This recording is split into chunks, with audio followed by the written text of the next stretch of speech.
SK just clear out the A house completely. A is open. Nice shot from Freeze, and that's it. SK just lay claim to their home now. Bomb goes down. Shara can't do anything. And SK starting to maybe work out how to take their mid control and convert it towards a site. It could have been a lot closer if Markelov had maybe played on short, but that wasn't going to be the case. So again, well played to SK. Really nice mid takes that finally start to come through. It was something that I was looking forward to seeing, and it feels very late in the game to be seeing it coming through, but it does eventually. And now the flip side, Tactics Nest Egg has been pretty much depleted here. Next round, they're not going to have all the money to buy all that they need. They're just going to have to make do with what they have at this stage. We'll see Modi now. Just watch that one as it goes off, just in case there's anything sneaky happening. He knows he can now back away. So Shara maintains himself an M4. And he's going to be able to either keep that or pass it on. I think he's got a reasonable amount of money here as well. In fact, most of Flipside do. It's not perfect, but it's enough. We'll see how they choose to divide that or spend it at any rate. And they probably want to end things here, cut the nonsense, as they get most of what they want, really, in terms of utility and, of course, those weapons. Okay. It's just like all in the waiting now with SK, isn't it? It's like, well, it's all good and well getting this close, but you kind of want to see, like, can you actually really go all the way? Because up until those last couple of rounds, it seemed like an absolute slaughtering, if I'm honest. And then SK suddenly maybe realized, okay, we need to kind of wake up a bit here. Don't know. We'll see. This has happened in both halves as well. It's just been a little bit late both times that SK have actually gotten a read on what Flipside are doing. Yeah. I don't know. I'll have to wait and see. Again, there's been a lot of individual moments, I guess, for Flipside to actually close out some of these rounds as well. Well did it, of course, with the ace. You had Blade being an absolute monster. Markelov playing very well on short. There's been a good couple of moments here for them. But again, SK going to try and build for that mid control. I think Modi just made... Let me check. Yes, he put his smoke down towards short for them, so that's going to mean they can cross out. But again, Markelov, if he stays closer this time towards short, he could actually be a real nuisance in this. But depends where Pim puts that smoke too. If he puts it to the other side, that could be a B split, but the bomb's over by A, so surely this has to be an A hit coming out here. Markelov could change anything, as could Bondik, so could Blade. They're the players who are close by. Markelov's back from short, so now it's down to Blade and Bondik. If SK can clear them out quickly, this is pretty much over, but look at Bondik's spot. He's playing so close, and Blade is completely blind here. He's not giving away the game, though. He's playing cool, calm, and collected, but he does get taken down. But Bondik won out in his fight. So again, there's still pressure by A, and Bondik is doing the best he can. And now Well Did It is one of the players on the side. Yeah, he's definitely going to be relied on by Flipside here to keep them in this one, and that's Markelov there as well. From jungle, gets the spray down, and now Modi has to get this bomb down somehow. It's going to be peeked at eventually by Shari there as well, but Modi picks him up as he comes around the corner. Does take a lot of damage, though. He's just down to 10, and Markelov does finally finish the job. Two halves of SK eventually have developed an understanding of what Flipside are trying to concoct. Unfortunately, both times, Lauren, a little bit too late around the 16-10. Yeah, it was a kind of hard one to watch in a way, because SK, if they'd been maybe doing those really nice A splits a little earlier, you could have had like a bit of a sick game coming on there, but I don't know. It was more impressive to me, Flipside, as a whole. Individually playing really well. Their T side was phenomenal to watch. They were what I expected from SK almost. I wanted SK to come out with that really nice mid play that they've been showing recently, but it was actually Flipside at the very forefront. And some people will argue that Flipside can be one-dimensional at times. I know Vendetta will say that quite regularly, that they don't have the biggest depth in the world sometimes when they make these plays. Actually, they showed that they didn't particularly need massive amounts of depth, and what they had was actually more than enough to take over SK. No doubt about it. We're interested to see Markelov there pull himself off of short in those last few rounds and actually allow that A split to work a little bit. So I'll be interested to see what the plan was for that. But for a little bit more information and maybe this game under the microscope, let's pass it over to the desk. Alex and Yanko, take us away. Thanks very much, you two. A game that Yanko predicted correctly. I'm going to keep a tally because we always try and do this. Right, that's one. Little tally mark for Yanko for being successful and calling Flipside to pick up the win. Another thing you also called was Bondik and his prowess in Palace. Good God, at one point you were like, he's the king of Palace. And he definitely did deliver, more so than Modi, as we were initially discussing. I mean, it was pretty obvious that he's really comfortable playing that spot, right? And at times he was just, having good timings, helping out his team. Yeah. You could see once how his team's pushing deeper and deeper into the site, he's slowly jiggle peeking, and then at one point he realizes the only place where the cities are left, because he also mollied Shadow, and you saw him peak on Modi when Modi was in that ninja spot, right? But the other time he was the one making the plays, right? Again, getting good timings, getting 2 entry kills towards the A bomb side. Then his team pushes in as well, and they get another round. And with SK on the CT side as well, the first half, we actually saw them having a ridiculous amount of success in terms of defending middle with bloody smoke towards connector. Both sides were finding success with it. And you were actually putting your hands up in the air. You were just sitting there like, how are people still falling for this strategy? Because surely it's a huge indicator. I think this is when you see, you know, where the individual differences lie between tier 1 teams and maybe these tier 2 teams, right? So whenever you see a CT throw a smoke there, your first thought should be, okay, he wants to go for something, right? He wouldn't just throw it there. He wouldn't waste the smoke for nothing, right? So you should always expect that maybe it's even a one-way smoke, that someone's lurking there, or so you should either try to spam it, nade it, or just stay away from it, like for 15 seconds, and then go for whatever play you wanted to make. Also, in the first half, SK was pretty static at the beginning of the half, right? They weren't reacting to Flipside trying to get mid control, and then later on when they actually, you know, pushed ramp a couple of times, that's when they managed to win some rounds. And all in all, it did feel like Flipside had control of that game from the get-go. SK took a little while to actually kind of get going, especially on that second half. Blade, a huge part of that. We were looking at the scoreboard, about 15 frags towards the end of just in that one half alone on the defensive side. And Blade was one of the individuals we didn't mention for his like fragging prowess, his presence on the scoreboard. He was always regarded as just that leadership presence. I feel that Blade is similar to Existence in that sense, that sometimes he just has games where he stopped fragging somehow for some reason, right? It just happens. Sometimes he's, you know, at the bottom of the chain, which is normal considering you're an in-game leader, right? But you also have to take into account the score was 16-10 in the end, but Flipside did win both pistols, right? They even had a 7-0 lead in the second half. So, you know, the score should have been, I mean, could have been even bigger, right? If they didn't lose that first gun round in the first half. They were actually 5v3 at one point. They got control of the A Bob side, but then a good push through the smoke from, I think it was Magic Boy from jungle. He managed to kill the player carrying the C4, right? And then it all went wrong, and that's what you need to pay attention to. If you're going for this slow style, you know, slow-paced style, then going for a late execute, you need to take into account that you're not going to have much time left, right, to plant the bomb. And if you could see just by the fact that he managed to get the kill onto the guy carrying the C4, that made things much more complicated for Flipside, and it quickly turned for what was supposed to be an easy round for Flipside to a round for SK. And these are the rounds, like you said, that kind of define this T1, T2. They're the rounds that often T1 will not lose in a situation where perhaps Flipside and SK may. But we're going to be addressing our second map after the break. It's going to be Trade. I'm looking forward to dissecting that one with you. And also delving a little further into this term one-dimensional, which we sometimes attach to some of these teams. We're going to be talking about that and more when we come back with map 2 of the Score Esports Hot Match of the Week. So guys, stay tuned, and we'll be back in 5.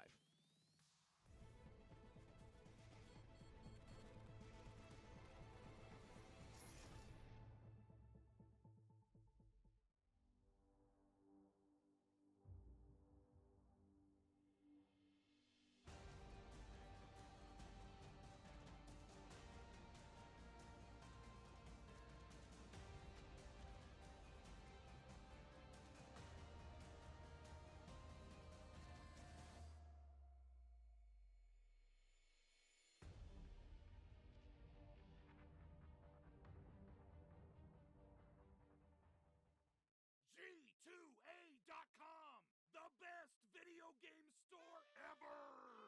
Fast as lightning, solid as a rock, cheap as duck. What's more, you can sell on it because it's also a marketplace. Remember G2A.com, the best video game store ever!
Pay Safeguard, TheScoreEsports.com, G2A, NVIDIA, and ESEA.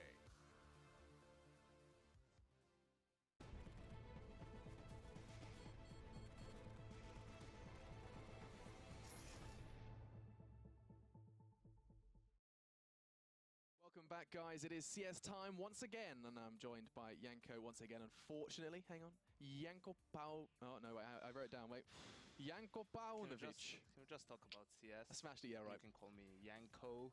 Janko Paunovic is what we'd say if we were being super English. I'm sure that actually hurt your heart. Are you feeling physically okay after that? Can we move on, please? Yeah, let's move on to some CS. Of course, we have just had our first game done and dusted. Flipside picking up the victory over on Mirage. And now we see SK battling for some redemption on Train as our second map. Janko, this is a big step away from Mirage in terms like Train recently reintroduced into the competitive map pool.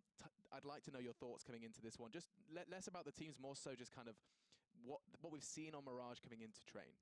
Well, obviously a much more different map than Mirage, right? A lot harder to pull stuff out individually. Yeah. On your T side, you need to be able to play as a team.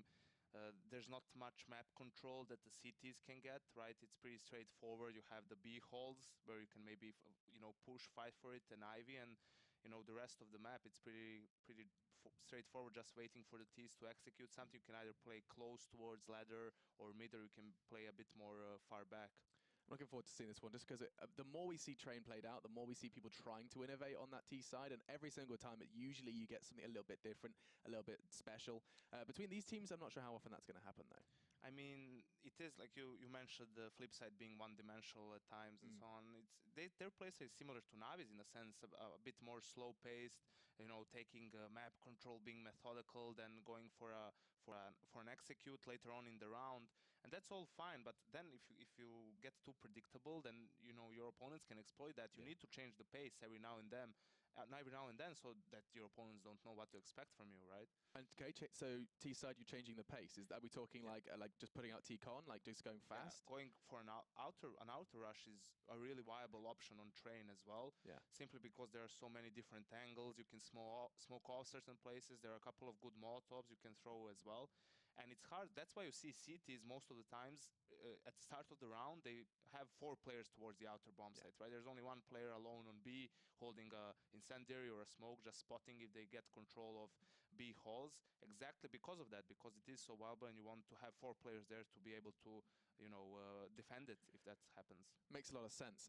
And with this kind of one-dimensional tag, let's explore that a little further, because it's quite interesting when you see, you've got teams who couldn't be further from one-dimensional at the top of the game for CS, and now we're describing these kind of tier 2 teams with this one-dimensional tag. What does this kind of describe? Is it down to the way they approach the game, or is it just down to kind of individuals? How would you kind of best describe the one-dimensional team? I think it's a bit of everything, right? For tier 2 teams, it's more difficult in a sense that maybe they don't have as many star players in their team, so they have fewer ways to win the game, right? They need to rely more on these tactics and on smokes and on executes, so that with those executes, with those strategies, they can put their players in more favorable positions when it comes to actually getting into duels or getting into the site, where you will diminish the advantage that the stronger players have because of their aim. What, a reliance on strategy is one-dimensional?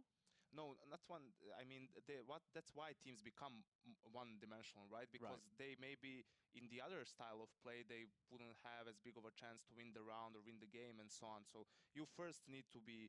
You should start off by trying to be good at one thing, and when you achieve that, then you should focus on trying to widen your game. So perhaps with in the case of Dignitas, they haven't had time to get rid of that one-dimensional tag. They are still.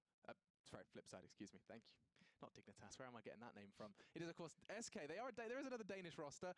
Yesterday in Meisterschaft, I called a Dutch band Danish as well. I'm getting all these flags mixed up. I'm really on the fritz. But we are already ready for that game, Janko. I do want to know your prediction, though. You called Flipside correctly. Is it going to be a 2-0, or are you thinking SK have got something on Train? I have to stick with Flipside on Train as well. SK seems a bit off, and Worldledit has been playing well again, so I feel it's going to be a 2-0 for Flipside. All right, no belief then in SK. Well, let's find out what our casters have to say about this matchup, as it's time for, once again, to put their beautiful faces on your screen. Take it away, you two. Thank you very much, guys. Yes, we are kicking along with our Score Esports Hot Match of the Week. Will the Danes find a way to reign, or will we continue to see the bright side of Flipside? That's the question. I think Train definitely looking better Did you for... plan that bright side of flip side? Yeah, like 5 seconds ago. I It's reckon always written planned. down. You I can't reckon just it's make it written up. down on there.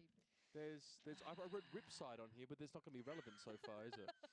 So what's the point? There's no point taking notes anyway. True. Train, here's the map. Thanks, Lauren, for You're that welcome. one. Just try to I derail like to me there. derail you. Trying to be clever. Derail train. Get it? Anyway, Puns are so good today.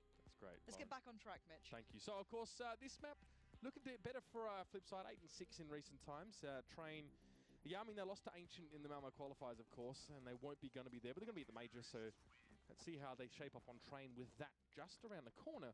It's a knife round for SK. I can tell you've done some league casting with all these pre-made puns, Mitch. What are you doing? All right, mate. I've got to bring something to the CSGO casting. I've got my little facts and You've got figures. your I've got accent. my... That's all you have. Yeah, well, if you Well, ask, look, if you ask Toby gets Reddit, that away doesn't with quite... Don't even get me started on that one. Don't get me started on that one. I heard you're his biggest fan. Well, Ash, I And mean, when you he's grow another up, Aussie. you He's wanna another be Aussie like caster. Toby. You know what, though? I used to... Never mind. You know what? I'm not Do going you to know go what, there. let's put it out right now, because Flipside have 2 mollies, which is... Okay, one was always cool, because you saw the kind of like plant towards B, and then blah, blah, blah, blah, blah. You put the molly down, can't defuse. Cool, basic CS. 2, however...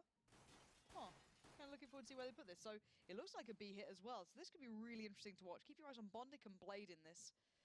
Blade will be the one with the bomb so far. It's a Cillian and Freeze to receive if they do make this hit. And a little bit of a smoke goes down. That's a lovely smoke as well towards Connector, so that's going to drop in. Give them a step towards the site, and so far this is a beautifully played out round by Flipside. Now they just need to hit the shots. Yeah, it doesn't give Freeze much choice, that smoke, though. We can't go back to Connected because he'll be shut out, so he's just going to try and sit and jockey behind the smoke. Cillian as well, working from the backside of B here. And now Marketov is going to try and hold on there. Shara went down. Cillian there, nice little picks over towards the aforementioned. Now it's 4 players up for SK Gaming still. They lose one here. All dead on your screen, just trying to hold on. Does finally hit a couple shots there as well. That's important for him. He's had a couple of stunning rounds, and he's going to be on his 2nd ace of the night if he manages to clean this one up. Modi looking worse for wear, and he will drop down. World edit. Again, world delete more like. Nice work from him. That's going to be the ace in the pistol round. Give him an AWP, give him a pistol, doesn't matter. And he's going to get his team through it. That was pretty awesome. As well, there was still that molly on Bondi too. This just wasn't needed. The mid-air pick out. This shot is ridiculous. Now this one, I guess, isn't as... the final one onto Modi wasn't as impressive, like 15 HP. But still, the ace to kick things off. Well did it. Again, going from strength to strength, it seems, at the moment. Suddenly starting to remember that he was meant to be one of those like superstar players coming into this team, a big performer, bit of a heavy hitter. We didn't really see that for a while, but coming into this round, we've got the 2 UMPs. Cillian getting a little aggressive with that scout towards B, going to allow Freeze a little more action over towards A. Magic being very aggressive towards main. And that's about it for now. Not much else to report as Flipside do start to draw the perimeter a little bit closer. But you can see they're not in any big hurry now. Cillian pushing up a little bit deeper as well, and upper may just work out. No! Gets wrecked by Shara there. Not even able to get the shot across. I think World Edit on the other side of the map took damage, so there wasn't anyone getting hurt by that scout. B is open now, but Flipside don't quite know that yet as well. They may be expecting Freeze to be there. Blade cops the tags. He tries to press himself forward here. It looks like it's going to be a push out of Pop Dog, and Blade just trying to juke this one out nicely. Frustrating there for Magic now as here comes the rest of the punch. It's Shara coming across the side. Molotov burning all over at bomb side as well. And Freeze is peeking that one nicely, but Bonnick had an off angle as well. The spraying towards tunnels as well should yield some decent results. And SK down to 2. Smoke up. Bomb about to go down. Yeah, and Shara couldn't hit a thing with that UMP. He was so desperate for a couple of those bullets to hit. It was like, why? But now 2v4. Pimp and Modi, if they get anything away from this, that'd be pretty impressive at the moment. I think they just want to try and keep these guns, but Pimp still needs to cross by... Does he need to? Yeah, he does need to, and I don't think he's going to get away with this one. Good little shoulder ping. In between a rock and a hard place at the moment. And I guess the hard place won out in the end. Bondic going to come through, find Pimp, and now Modi trying to stay alive to keep that scout in the game, or at least into the next round.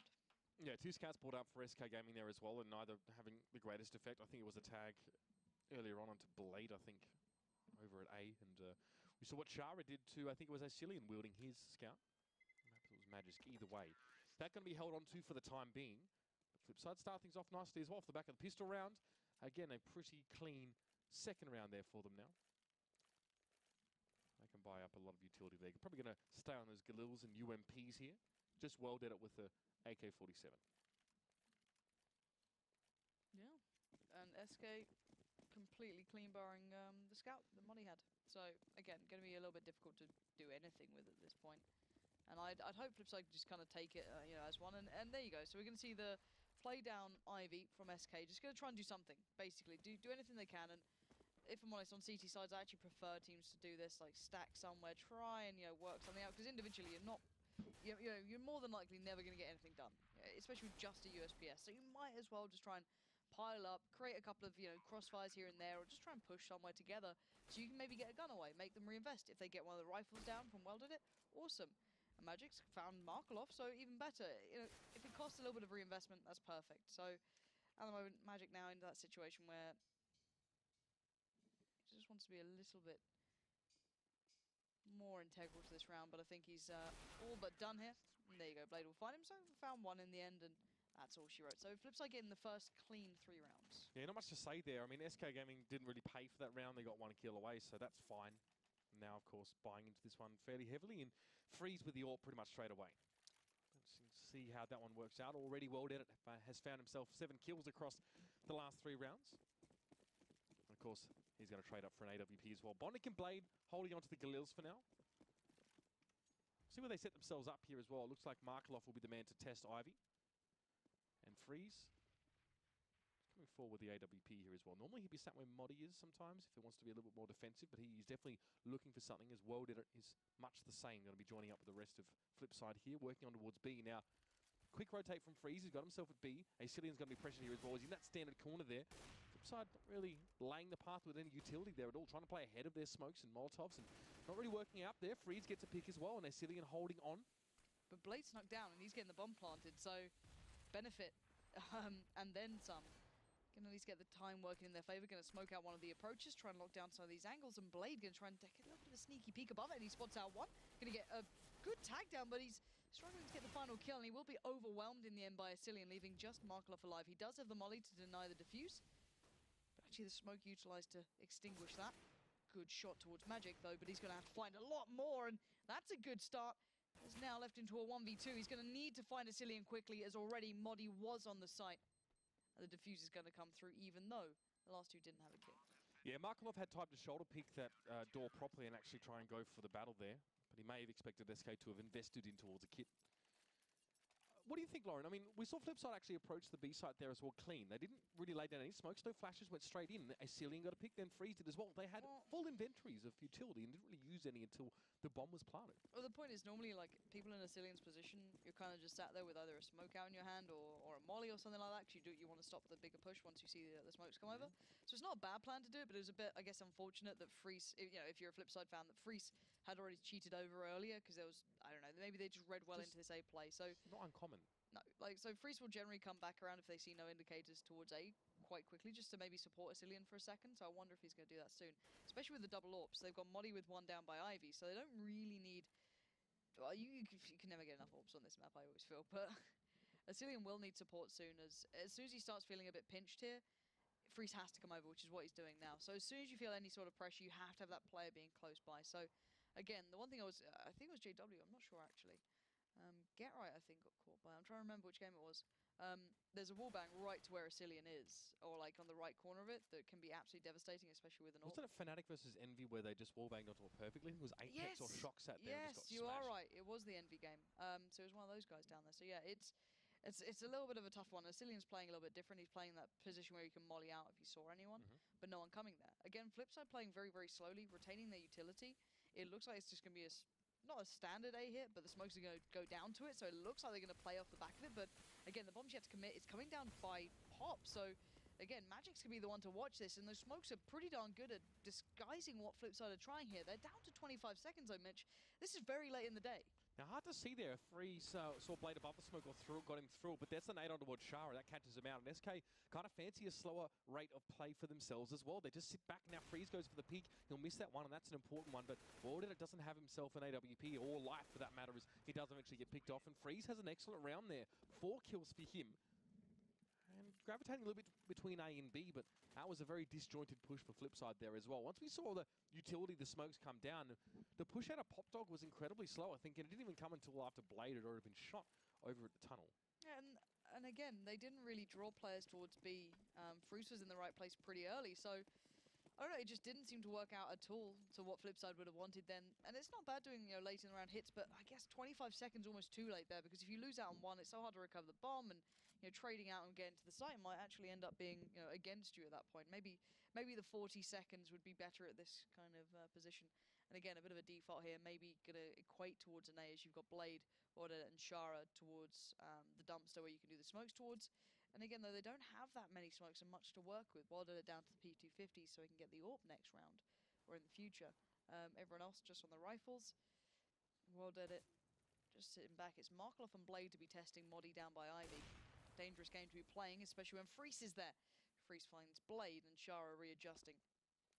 Yeah, I mean, Modi doesn't have the AWP this round as he did in the last, so that does require Freeze to sit a little bit further back on A. And because of that, Pimp is now playing B with Acilian, or rotating in between the two. But I don't think there's going to be any progress made here for Worldeditor and Co if they're trying to work their way out of Ivy. They forced into this one, by the way, 3 AKs and a Galil here, and they have enough grenades to cobble together a bit of a set play. Worldeditor going to open up with the first one there as well. We may see that one leapfrogged by Pimp.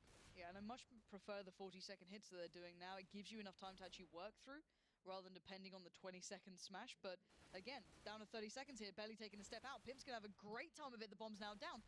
25 seconds. Modi's able to find Markelov. Shara's been found, and Freeze going to close out in the end. It's just, it feels too late in these rounds, and they're not getting the information. They're not causing rotates. Flipside is getting outdone at this point. I enjoyed the patience there from Pimp. You could see he was right in front of Shara, and he knew he was there. He didn't pick Shara until he already picked up, I think, Blade or one of the other players there as well. So Shara was waiting for it and had to sit there and wait. So, yeah, Flipside forcing that one, not working out. Now back to pistols. And SK looks like they're a little bit more comfortable here as well. Flipside is slowing it up, and SK don't seem to mind that so much at the moment. No, and considering Shara was in spawn for a good couple of seconds, this could be one of those rounds you're just going to talk through. Take your time maybe on a couple of the kills and deaths here.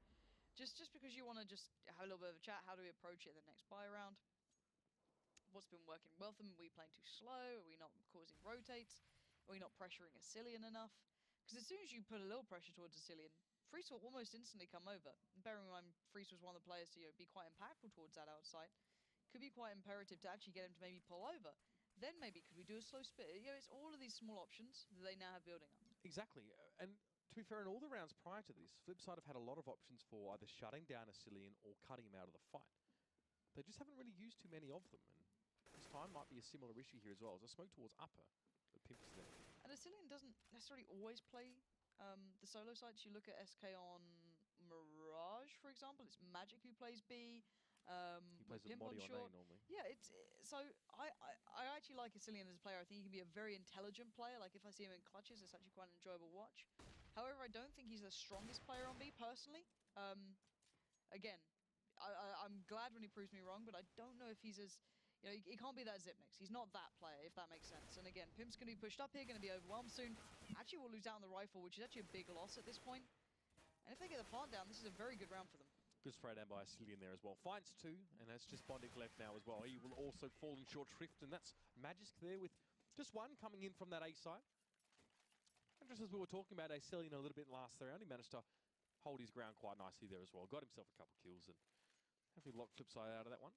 Just getting the eco frags to make me seem like I'm really mean. Yeah, well, I mean, eco frags are eco frags though as well, so we won't get carried away about them. But at the point being, like, as I was saying, I just think sometimes there are some extremely good players at the moment really playing that B site extremely well, and I've seen it being exploited against SK previously. And that's no discredit to Acilian. It's just that we're seeing some specialists going through. You look at maybe Shocks or, as I said, Zipnix. These sort of players are becoming pretty majestic on those sort of plays, and even Gerrite to a degree as well, one of the originals. But again, coming into this round, Pimp receiving a lot of damage early on. This seems like a much faster pace round from Flipside. Shara going to just madly step out through the smoke into the loving arms of Freeze. The molly comes out. Freeze doesn't hit the shot then actually on the cross through.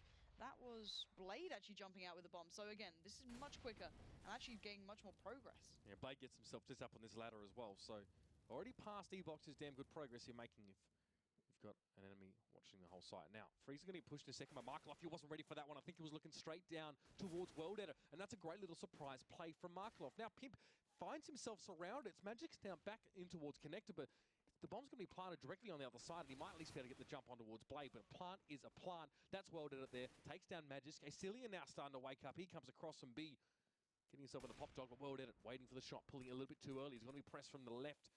If Pimp is confident enough. No, well done it's there to catch him, and this is SK Gaming. Maybe just need to slow the pace down a little bit here, but they need a defuse. And they may just have it here. No. Okay. Again, they well did it. Markloff doing everything that round. Well did it with 3, Markloff with 2. And just quickening up the pace really worked out. And you can see the information kind of being passed across. I think it was it Blade, I'm thinking, who was pushed out towards the train and just like peeked up above, saw the player on the site. Off the back of that, Markloff pressured Ivy, killed the player actually watching the push, which is important, and then pressured the site, because you could see the information being passed back and forward from the flip side players. So again, just good calling basically to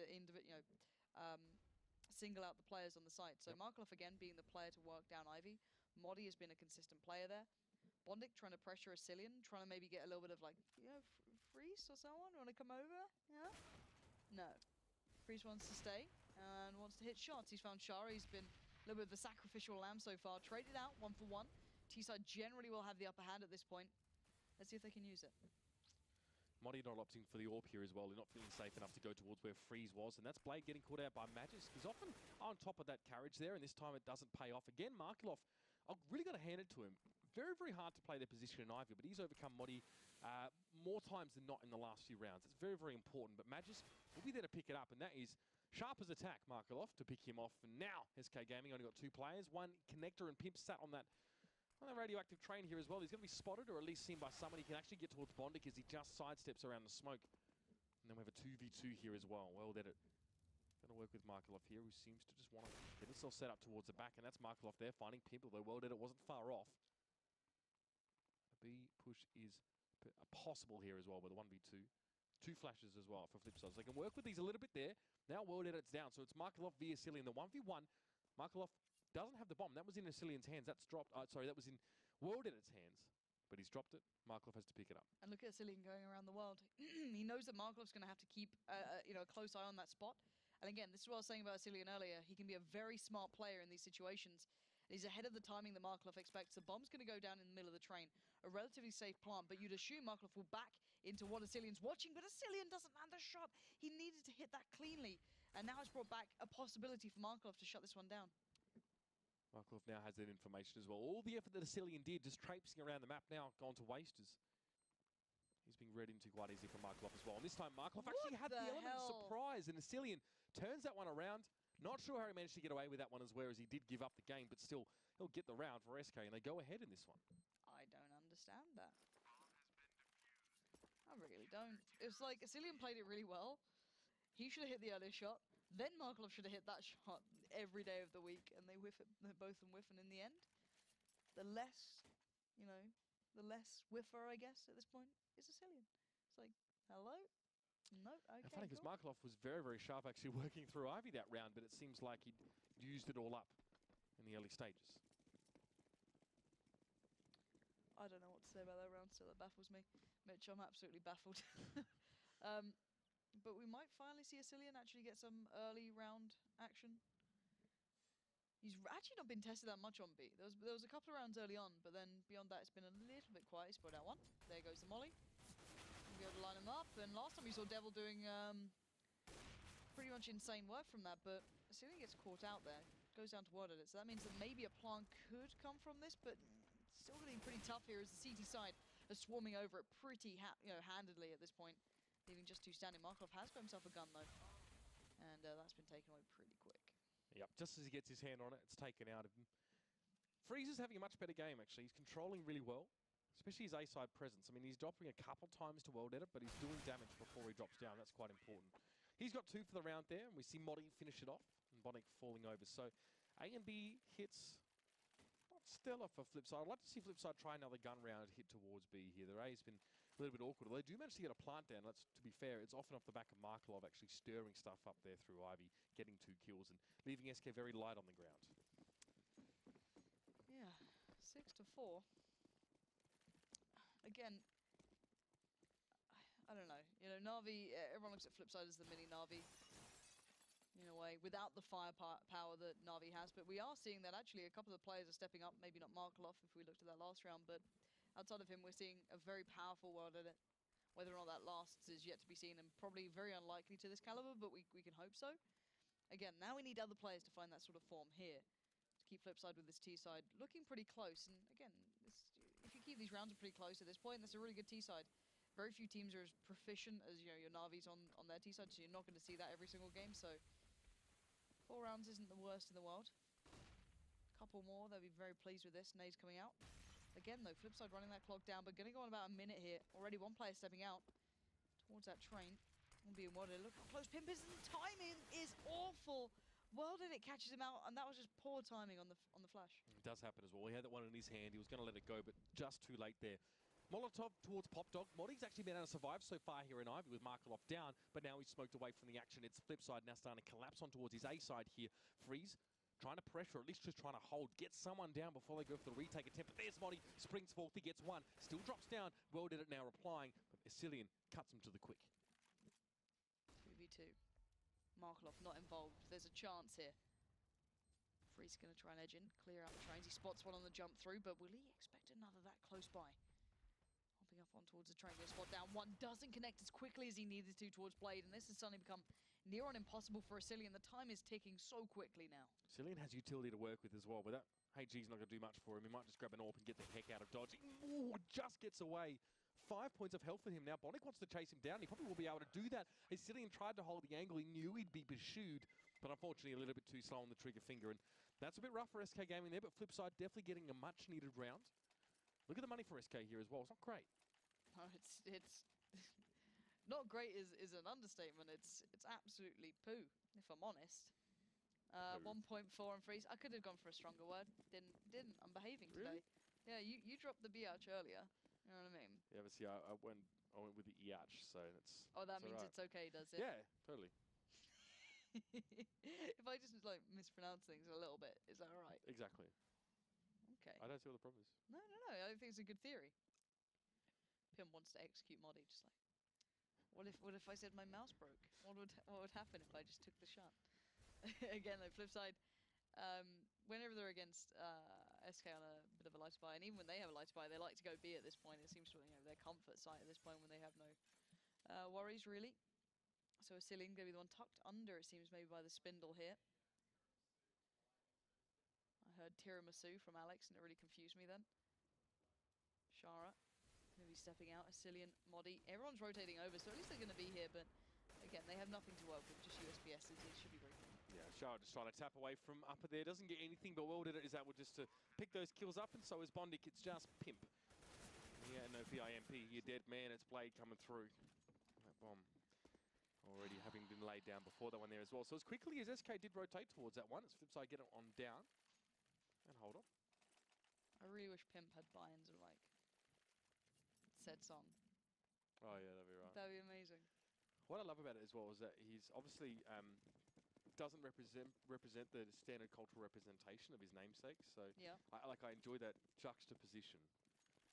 Would you like to say that in English for people who aren't, you know? Like I enjoy the contrast between his name and like he looks like your average Joe, like me or anyone else. Like he's Mitch, it doesn't look you're like big his namesake. pimpin', don't worry. Big My Bible thump badge on.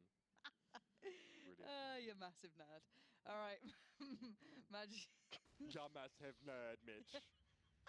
Great. That's normally the part where you say something nice to try and undo No. it. So, you just compound it a bit more. No. All right, Magic's gone aggressive this round as his Pimp. I quite like this from SK. Bomb's yet to commit anywhere for Flipside. They're just getting information. There's someone pushed up Brown Horse. There's someone trying to make a play through Ivy. Again, slow, methodical play from Flipside. And keeping all their utility to hand. This could be a hit anywhere at this point. They could easily back away towards the dumpster, which I'm now going to call Mitch at this point. Well, can I call Brown Halls Lauren? Is that a yes or no? Not sure. Garden Not bus. sure. Not sure. Not sure about that Need one. a medic over here. Here's a set play. Oh, thanks for that, Mitch. No, that's right. Do you know what the set play is? Just some. It's called a smokes goddamn up the fake. That's what it is. That's what it is, Mitch. They've done all the smokes. They're offsetting the timing, and they're hitting B. It's a sick play, Mitch. Late trades out on A, and you're right. It's going to be a little bit slower rotating for SKs. They're still checking to make sure Bonnig is able to get through Acilian, and now Freeze is just going to have to bottleneck his way out on towards his B side. But the bomb is already down, and playing against a team like Flipside who slow it up so much and then go for the throat so quickly has got to be maddening. And SK again struggling to respond to that one in an adequate space of time. Shara catches Modi there from Pop Dog. Freeze doesn't quite land the flick there as well as his quarry. Shara able to get away, and Bonnig will then come around from the side and pick him up. And again, SK's money all over the shop. Not looking so good here. And flip side, this is a good T side. Again, this is a question that I've been discussing with a couple of different people is how CT sided is this map? Is it actually that CT sided? Because a lot of teams are actually having a lot of presence towards that T side, bearing in mind Na'Vi being one of them. Flipside is the mini Na'Vi, so that's not too unexpected, but then a couple of other teams are of this caliber as well. So again, good stuff from Flipside on their T side here, keeping the money in their favor. And not really losing out much, and SK going for the aggressive play. And I like this again. If you're gonna be on a pretty much flat out eco with just a couple of bits and pieces, try something out. You might as well double stack up so you can try and get trades close by on the sites, or just 5-stack an area. And again, this is working well. Wow, that's worked really well. Modi with 2 Magisk can pimp with 1 each now, and Blade in the 1v2 himself, who's not looking very, very healthy. And he didn't check around the corner as well. He's had to go back for the bomb and give the sound cue over to Pimp, who knows he's there, and it's just 1 bullet, enough to get the job done. And yeah, money hasn't been great for SK Gaming, but they make do with not very much. And now they can just supplement that AWP that Pimp managed to scavenge from the round and get themselves some rifles to boot. Flipside, though, should be able to do somewhat a similar thing. As they did have that spree of 3, so build up a small amount of bank here. But neither team getting a chance to really stockpile money. And now we see a Galil for Blade. It's not perfect, but definitely good enough for Flipside here as well. I want to see now another slow hit. How are SK going to respond? Again, there's a risk of cheating yourself over to any sort of sites against a team like Flipside who can make you pay. Modi, good aggression there. Going to punish Markelov for that angle. And it's the first time we've seen them really do that on a buy as well. Modi's been pretty close by, but again, Flipside, where are you going to respond now? You're a player down, you have to. Blade's going to try and pick up maybe where they left off, but it's all for nothing as it looks like they want to get some play on B, but Freeze is here super early. I like the adjusted peak and actually tagging up, welded it as well. That could have been a double if they weren't, I guess just lucky at this point. They're going to jump away in towards Brown Halls. Collect the bomb. Audit was lucky actually to get away. It was a quick HG to follow up. I think Freeze knew that he managed to get welded it in behind the first player. So great hold for it. I'm saying it. Freeze is having an excellent game. I think last game maybe left a little bit to be desired. This time, where SK Gaming are firing, it's definitely Freeze who's at the forefront now. Speaking of firing, Shara prevented from leaving Pop Dog by that Molotov for the moment. It's just going to slow Flipside up more. Flipside don't like being slowed up when they don't get the choice to vary the pace. One thing being, Flipside did similar smokes actually towards the A site when they faked towards B, so kind of maybe a little bit of a play towards that again, but it hasn't really worked well as they're so late in the day. And look at Pimp lurking around the back. He's going to get down 1, finds out where the second is. Modi to close it, and SK recover well after what was actually a bit of a couple of string rounds for Flipside then. So now it's how good is SK's T side? Because Flipside's was very good. That's, if you look at this map as default, that it is a CT-sided map, very strong T side. Again, could be turned though. SK could be very good on it. From what I remember, they were quite aggressive though, a very polarizing opposite to how Flipside played that. Yeah, let's talk about, this may have some elements of relevance here. Let's talk about SK's T-side and Mirage, though. It was discussed a little bit on the desk as well. Definitely left something to be desired. Wasn't great from them as well. That's where they really obviously fell behind. And I don't really know what the issue for them here is going to be, if it's going to be that similar problem, or if SK can get some aggression going. I think definitely Freeze needs to fire, no doubt about it. And I want to see how Flipside want to play it as well. I thought they were pretty comfortable on Mirage. We'll see.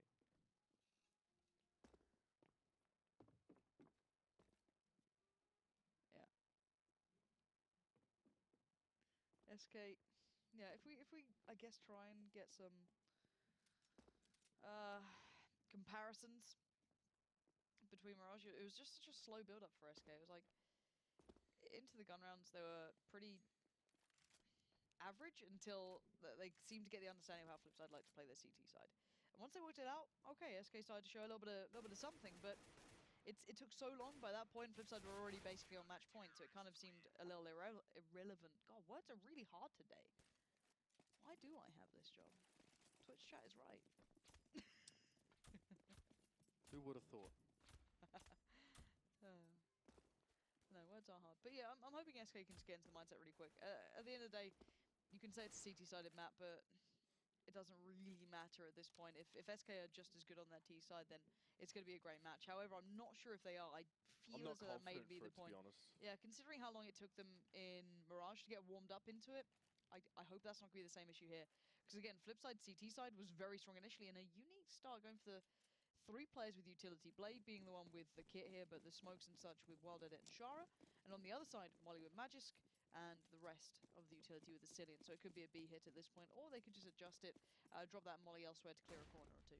I don't mind this from Flipside. Let's see how this plays out. They've got a lot to work with utility-wise. They just need to make sure the Glock train doesn't get up in their face. It could be a problem. Why is Shara using it like this? Edgy. I don't know. Like, someone could correct me here as well, and I'm pretty sure it's definitely better to have the silencer on. Yeah, I remember this was on Reddit a long time ago. It was like the statistics actually get worse, but this is looking like a really nice kind of unique play from SK, a scripted round almost. You got the smokes and the hit towards B, the smokes coming out, you know, a bit of a scramble here. And now look at the slow play through Ivy. Let's just turn over to that because now Markelov and Bondik playing smart, and Magisk and Cillian trying to split through Pop. This could be a sick play, but Markelov hitting an absolute stunner. Has completely ruined and shattered the plans of SK in this beautifully well-played round until that point. Brutal from Markelov there as well. Eventually does go down. And Cillian gets the bomb, so that's not too bad. Now, well did it, though, might be able to catch out. Pimpy does see him. Just a little bit of a swing out, now back in towards hiding as well. Pimpy able to close up and finish him off with a Markelov's gun. Kit on Shara as well, so all is not lost here if Flipside do tend to drag this one out a little bit more. They just need to dig out these SK Gaming players as well, and they kind of know where Pimp is, but Cillian, a bit of an unknown factor here as well. He's just sat well back behind A. Now, seeing the trajectory of that one, Shara going to go for a quick defuse here. Pimp going to have to chase up quickly on this one on the bomb truck as well. Shara, not quite. Pimp does shut him down, but has to get very, very close to do it. Ouch. Ouch. But really cool from SK, actually. That's the first time I've seen that sort of play, and I loved how quickly, actually, the players who were kind of smoking out towards B got to pop, and you saw this really nice, like, pinch in towards the outer bomb site. It's going to keep Markelov a bit more honest now as well. I know that was a pistol round, and obviously a lot can change as well when we go to guns, but Markelov is now going to sit in his corner and watch towards Ivy. He's going to be far less of a tendency, I guess, to look in towards tunnels than the rest of A. You say that. He's starting to get a little peek. Now his attention's going to be drawn. Can't hit a barn door with the scout right now. But nice of you to scare him off, Markelov. I like it. I'm sure they're shaking their boots. They look terrified. Markelov again. Just going to try and keep the Veil East, but there's Magisk just absolutely smacks him. That's pretty... Well, unfortunate. It's been nice about it there. Markelov definitely should have hit a little bit of damage there, but unfortunately Magisk is just going to cut him to the quick there as well. So that leaves Ivy as an option here. Once SK decide that they are comfortable pushing through there, they'll probably go. Markelov's scout is not going to go to waste. At least there was order that says, give me that. And we'll grab it and see if he can do any better here. And SK slowing it down as well himself with a bit of a Flipside brand of T-side here. Going to set some smokes here towards his A side or maybe even make the push here. And I dare say Shara's getting a little bit antsy over on the B side. We might see him rotate eventually as well. But here's a setup. And SK are going to go on this one as well. This isn't a fake. Unlike it was before when I called the set play. Blade goes straight on towards Magisk, takes him down.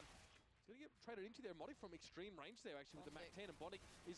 Oh, that's really unfortunate. Don't you hate being able to see through the smoke and see him miss every one of those now. Well did it gets pressured. Pimp picks him up. Just 2 left now for Flipside. Bondik and Shara. Shara locked in Pop Dog. He finally made the push out from B, and Bondik is at B for whatever reason. I guess he may want to just save his CZ. Shara as well. Just getting right out of this one here. Bondik's like, well, I put all the effort to get here to B, and now... Pop Dog's not even an option. So they will just have to sit. Yeah. They could probably find somewhere safe at this point because they want to keep those 2 rifles at minimum. With SK now 3, Freeze could probably go hunting, which is what he's doing, funny enough. And yeah, Bondik and Shara just going to try and stay alive here at this point. You've got a little bit of armor. Keep it. Upgraded pistol. Cool. Keep it. See what you can do. Bearing in mind, SK did win a round when they were on nothing but pistols. So... certainly a chance there for it. But yeah, SK in a good position now. Modi back on the MAC-10. No messing around. Straight to that. Going to try and farm something up, basically. Modi and Freeze going to be the 2 scouting most of the way. as they want to get the most money out of it. Freeze going to be looking towards that AWP as quickly as possible. And the Rifles just need to hold the angles and make sure they do not lose out to pistols. Simple as that, right? This SKT side so far has been impressive. It definitely has exceeded expectations for us.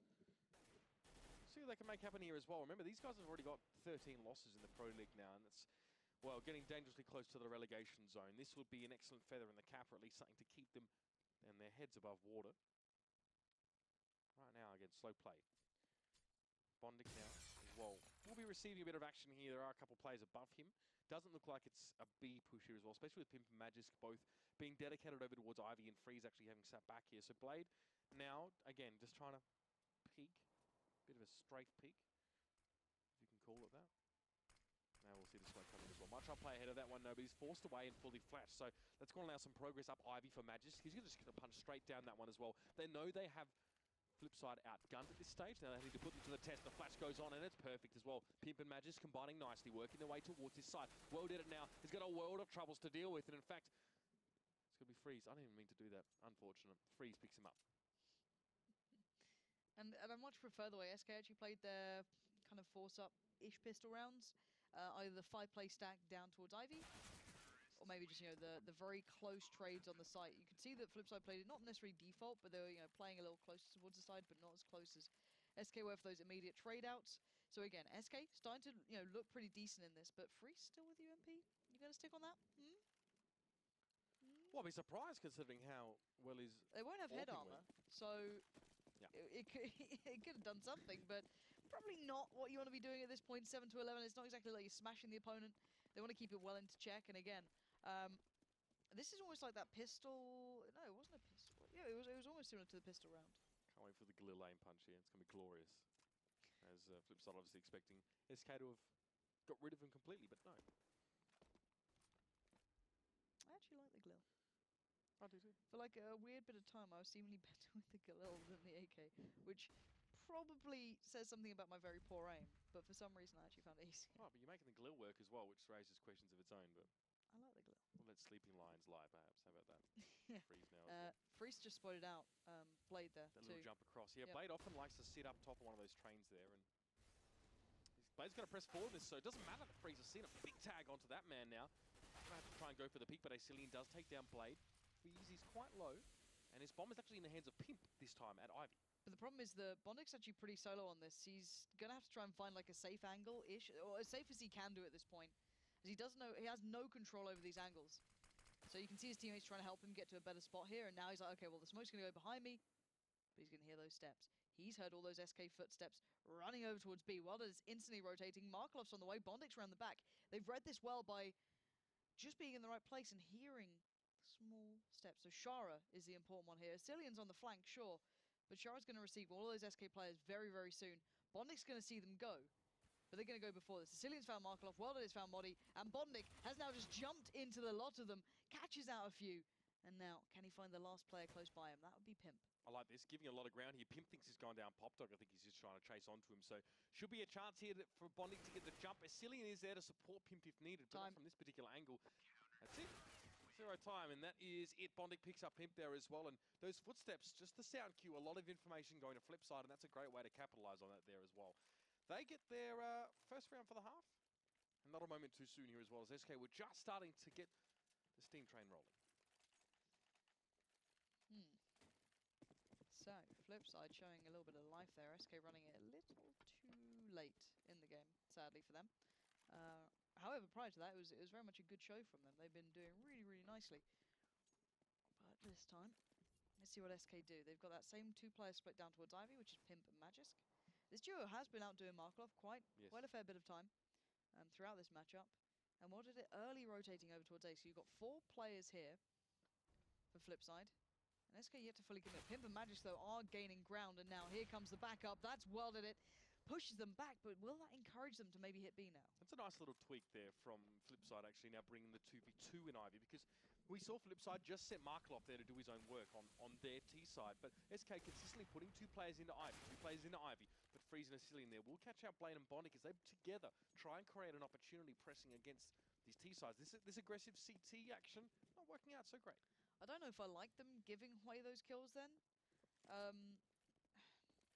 I don't think it was worth the information gathered. Now, Shara's a little out of spot, but he's going to try and smoke it, buy a little bit of time for himself. World Edit and Markelov aren't rotating yet. Now they are, because they know it's going to have to be a hit pretty soon.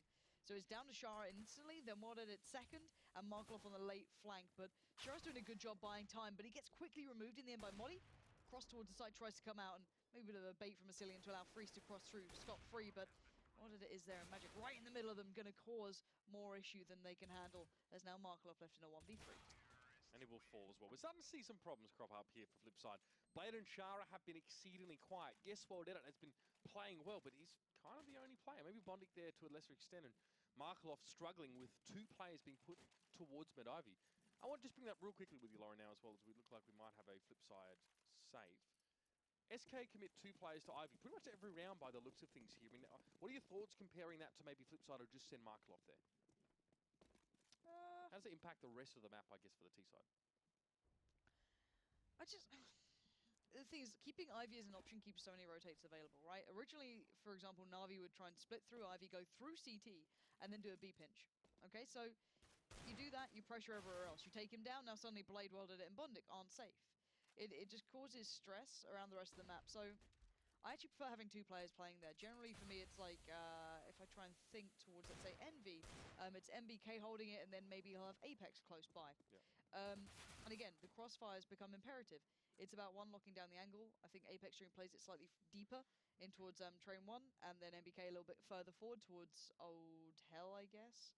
So yeah, I guess it's team preference, how you like to hold it. I prefer seeing 2 down there. It's interesting as well that SK don't really push aggressively anywhere until their 2 players at Ivy either lose one of them or they win. And then they don't press Ivy. Those 2 players wrap back around to the rest of the team here as well. And it might even keep players at A as well for Flipside as the Ivy presence. We've got to stay at A. And then, like now, they can go towards B. But this time Flipside have had enough chance to adjust to this one. They're going to be in position to receive. But Pimp there is just going to mow down Blade there from upper as well. And Body just doesn't really know where he needs to look. And it's going to be Bondic well and truly out of the action, allowing Asilian to plant this with every bit of safety that he possibly needs. And this is far better stuff from SK as well. Stacking rounds one after another. And Bondic has nothing to lose by trying to opt into something here. But his options are very, very limited. So would you like gravel or dirt for dinner? Me there, sir. Please, sir, can I have some more? Exactly. Don't think he'll be saying that right now. I think he'd like to be left Oh, alone. he is. That's exactly what he's going to say. He's going to just step out and Modi's going to have the time of his life. Modi, please. Nice. Bondic, just scraping Bondic was here in the wall. Just so when people come through in years to come, how did you they'll spell was though? Like mine, I think, like you could go for the W-O-Z, W-A-Z, or just, actually correctly. Was. Use See? that one. Yeah, Loz was here. Loz was nice. Yeah. But would you do like here properly? Like, would you do E-R-E? So many options. We don't do that. We don't take the H out in like Australian accent. We pronounce the H quite strongly. So Okay. So you'd we leave use that one in. W-A-Z as well because it's like short for Wazza as well. So Ah. was here like Wally. Oh, that Walter would've been Wally good. Wazza. That's the Very degradation of nice. your name with the Australian slang nickname going on. So We're only Wazza talking here. through a round where Flipside have already given over a kill, which is not the best beginnings. But yeah, okay, let's Double kind of save. let's kind of talk through Flipside's options here because they seem to be giving up one Ivy control almost every single time, and whether that's just Markelov having a bit of a mare, it could be the case, right? You can have a bad game. It's what happens, but it's how do you then change it? Do you have some variety for that?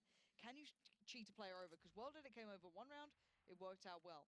SK haven't been super fast at even pressuring Ivy. I wouldn't be surprised maybe if Flipside decides to go a little aggressive down there. Double stack it, try and get the control on it. That'd be enjoyable. I think it was Magic who did that occasionally. Would just push down, try and get the fight. Aggressive on the outer bomb site. They've done it every now and then, but not too much. Flipside are very rarely aggressive here, which is a smallish issue in my eyes, at least for now. They rarely get information, and then they're getting caught out and overwhelmed, basically, in the gun rounds. Not now. This is just, a throwaway almost. Zero Ivy presence this round for SK as well, which allows them to execute on B far quicker. After getting that pick on Bondic as well, they probably thought they didn't have to worry about it. Flipside still kept 3 players at A and 1 at B, and that is a very exploitable setup. Just the one player at B is going to get overwhelmed very, very quickly when he can push in from both upper and lower at the same time. So it's just Markelov here. just for the CZ. Bomb sticking away. This is going to put SK very, very close to victory here. What a turnaround as well. I'm really impressed by their T side, which said, oh, you know, Mirage is anything to go by, but it's just as well that apples and oranges is similar to the comparison we were trying to make between these two maps. You said similar. I got confused if you were really confused then. Apples and oranges. Yeah, well, the only thing similar, I guess, is their fruits, but that's it. The only thing similar to SK's these two maps is that they're maps. I see why you're not analysis at this point. I don't even try. I'm not even trying right now as well. If you think this is analysis, The thing I can tell you guys at home, I'm going to break it down for you right now. The thing about this game, today is they're today. two maps. Today is today. Right? Again, the Alex Machine Richardson nailing it job. But again, this is a big round because if Flipside lose this, the money's going to be pretty shattered again, and SK going to be on map point. So huge round coming up, and SK going for a little bit of early mollies there, going to try and get some presence down by Ivy. Again, that Pimp and Magic combo coming down. Freeze is check in to see if there's anyone down by train 1. There is 2 players actually, one being World Edit and one Markelov. But Markelov actively looking for this again, like trying to find something, and no one's really holding it with him. World Edit is far more focused towards like team aim, just like watching that push up. So Markelov needs to be careful. He cannot lose this. I think at this stage, Markelov just wants to do whatever he can to vary the pace or vary the approach or vary the situation of Ivy because he keeps losing out. And rightly so, it's 2v1. So statistically speaking, yeah, you're going to lose that one. And that's actually been hurting Flipside right now. And you can notice that SK elsewhere on the map aren't pressing anything. Well, they flashed towards train 1, so that might keep World Edit's attention pulled there, as will Bondix. So keep your eyes on the timing of this. Normally the molly goes out to the back of one of the trains by train 1 here. You can see Markelov responding by just being a little bit more proactive, keeping himself there. There's a smoke gone down. He still has his. So now normally a Cillian smokes down by the, molly's down by the train and they start pressuring it. That'll put World Edit, you know, on his toes. He'll know what's coming his way. That means that no one's going to be in between the trains. They're going to try and make their play now. They've cleared that angle. Now Markelov is pulled between 2 areas. He's going to look towards Ivy right about now. The 2 players are coming in, but no one else from SK is pushing up. They're holding the angle, allowing Pimp and Magic to go for the push. Molly's starting to play towards B, but it's all about Markelov. He's right in the middle of it, and finally he stops this. Pimp will take him down, but it's bought enough time for World Edit to get the 2 kills and allow the rest of SK to just start filtering out, and actually it's working. SK now going to be able to jump back and get the bomb. Pimp with his second there as well. This could be big. Blade is right in between them, and he might fall here, but he does just hang on, and Shara comes off from the side. Not a moment too soon. Pimp, I think, was up on top of one of the trains, and rotating in from B, Shara was able to spot him out. I mean, Markelov was always going to get mashed there one way or another. I think SK were happy enough with the refrag there, given how important that position is.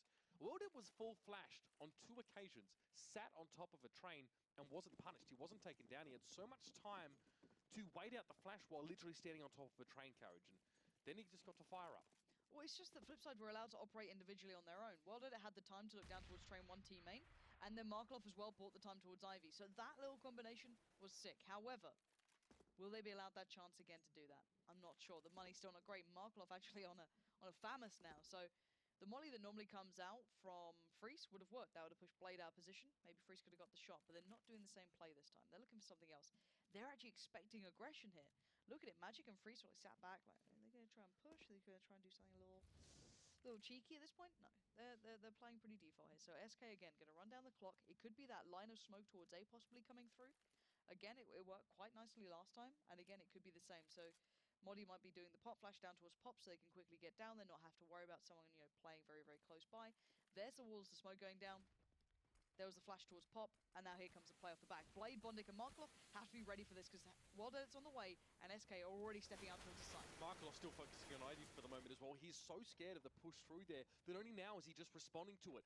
Bondic right next to the bomb planter there. Cillian a little bit careless and not checking that one. There was smoke up, and now Markelov's starting to fire up. He gets himself on the train. He saw Pimp. Pimp very, very low now as well, and Bondic's able to finish him off. Modi next to the bomb will also fall, and this leaves Freeze left on his own, and SK losing a couple rounds here. Let's see if they can hold on. As there's a 1v3, Freeze already with 2 for the round, so he needs an ace here to really crush Flipside. And it looks like he's maybe not feeling up to the challenge. And they need to keep their weapons on Flipside as well. They are certainly not flush for cash here, bearing in mind that these rounds have been back and forth relatively. So, again, they need to be quite careful. They can drop each other out as well if they keep hold of these. So if you're Freeze, do you go for a couple of picks, see if you can get a couple of these M4s away and know you can probably buy up mostly all you need? Well, obviously he's not going to do that, but... Well, he can maybe drop Modi if he needs to. Pimp can drop out. Yeah, I guess Modi's a bit poor. It's better about just keeping the money, and he can just keep his ult at this point. Okay. He wouldn't be able to rebuy it with full utility if he went for it, so... Again, just for like safe purposes, I guess, at this point. you want to be able to keep that good economy, and there you go. So he drops out the rifle in the end. Sensible. So keeps the money relatively well spread. Pimp's a little bit better off, but it's not the end of the world. So let's see what they go for this time, SK, because they've been kind of switching things up every now and then. That smoke hit kind of got ruined almost by Bondik being that close towards the side, just able to peer around the smoke almost. I'd love to see that fake B again, or the fake play towards A, hit B. SK been showing some really nice plays here, but this could be just an all-in B actually, and Shara's going to be met by 4 players pretty soon if Magic isn't able to find anything towards A or pull them across. They're just going to go straight in. Welder is the one actually to support it. Freeze goes down. Freeze already on the ground. World Edit doesn't need an AWP to control here. It's actually Asilian with that in hand, and he picks up World Edit. Shara forced to come forward, and will it be the refract? No, he gets the double. That's huge for Flipside now to keep themselves in this one. Pip, 20 health now as he presses forward. There is a wall of smoke in his way, but he knows what's on the other side. He's going to flash himself through it, and he gets rewarded for that little bit of boldness as well. He gets a double spray down. Bondik and Shara hit the deck, and there was a moment where SK looked like they were able to hold on, but it is Blade and Markelov left standing as the smoke clears, and Flipside start to bring it just a little bit closer. And that was a very disjointed B hit, though. It felt like dribs and drabs, right? There were still those 2 players pushing down from Brown Halls towards B. Just to once again leave a little bit of a second to your flame to me earlier, which is really upset. But yeah, it felt a little disjointed. You saw the World Edit was able to find one. That's kind of like a willing sacrifice almost. You're like, okay, we're probably going to lose one doing this. But, again, Shara being given so much freedom. A little surprising. And we're going to see Pim trying to equal his money out at this point. He was the one who had money left over in that previous round, as we highlighted. He's going to get the AK now. So maybe if they just show their hand with the pistols first, he tries to come in and clean up. Again, looking at the CT side, their money is still not set in stone. So it's not bad. If they cost them rifles at this point, it could do well towards the end of this game. Well, let's see what SK put together here. Pimp to 7, AK-47, but that's going to be about it here. Notice that World Edit still hasn't opted for AWP. Doesn't really have that option available to him. He's still going to try and get a little bit of a peek there as well. When Pimp takes the challenge and he will fall now, Freeze has to recover that AWP. And next person up to the plate. It's just like a strongman challenge at C. Freeze, though, decides to back up. No armor on any of the remaining SK players here as well. So this, I don't know. This AK I may really not be don't get lasting that. long. The challenge on upper? Yeah, with none of the pistol players even like pulling the distraction over, really. It's just Yeah, weird. World Edit was just tapping there as well, lazily hitting mouse 1. But there's Shara backing up, flashed his way through there. Goes down to 19 though as well. So that AK being used reasonably well right now, but Magisk is going to fall. Freeze the man you want to be looking at right now. He does have an AK, needs to use it well to neutralize his presence to Flipside on the side. But Asilian has 1 health. The bomb went down. That's something to be taken away. And Freeze keeps the AK, so it's not all bad.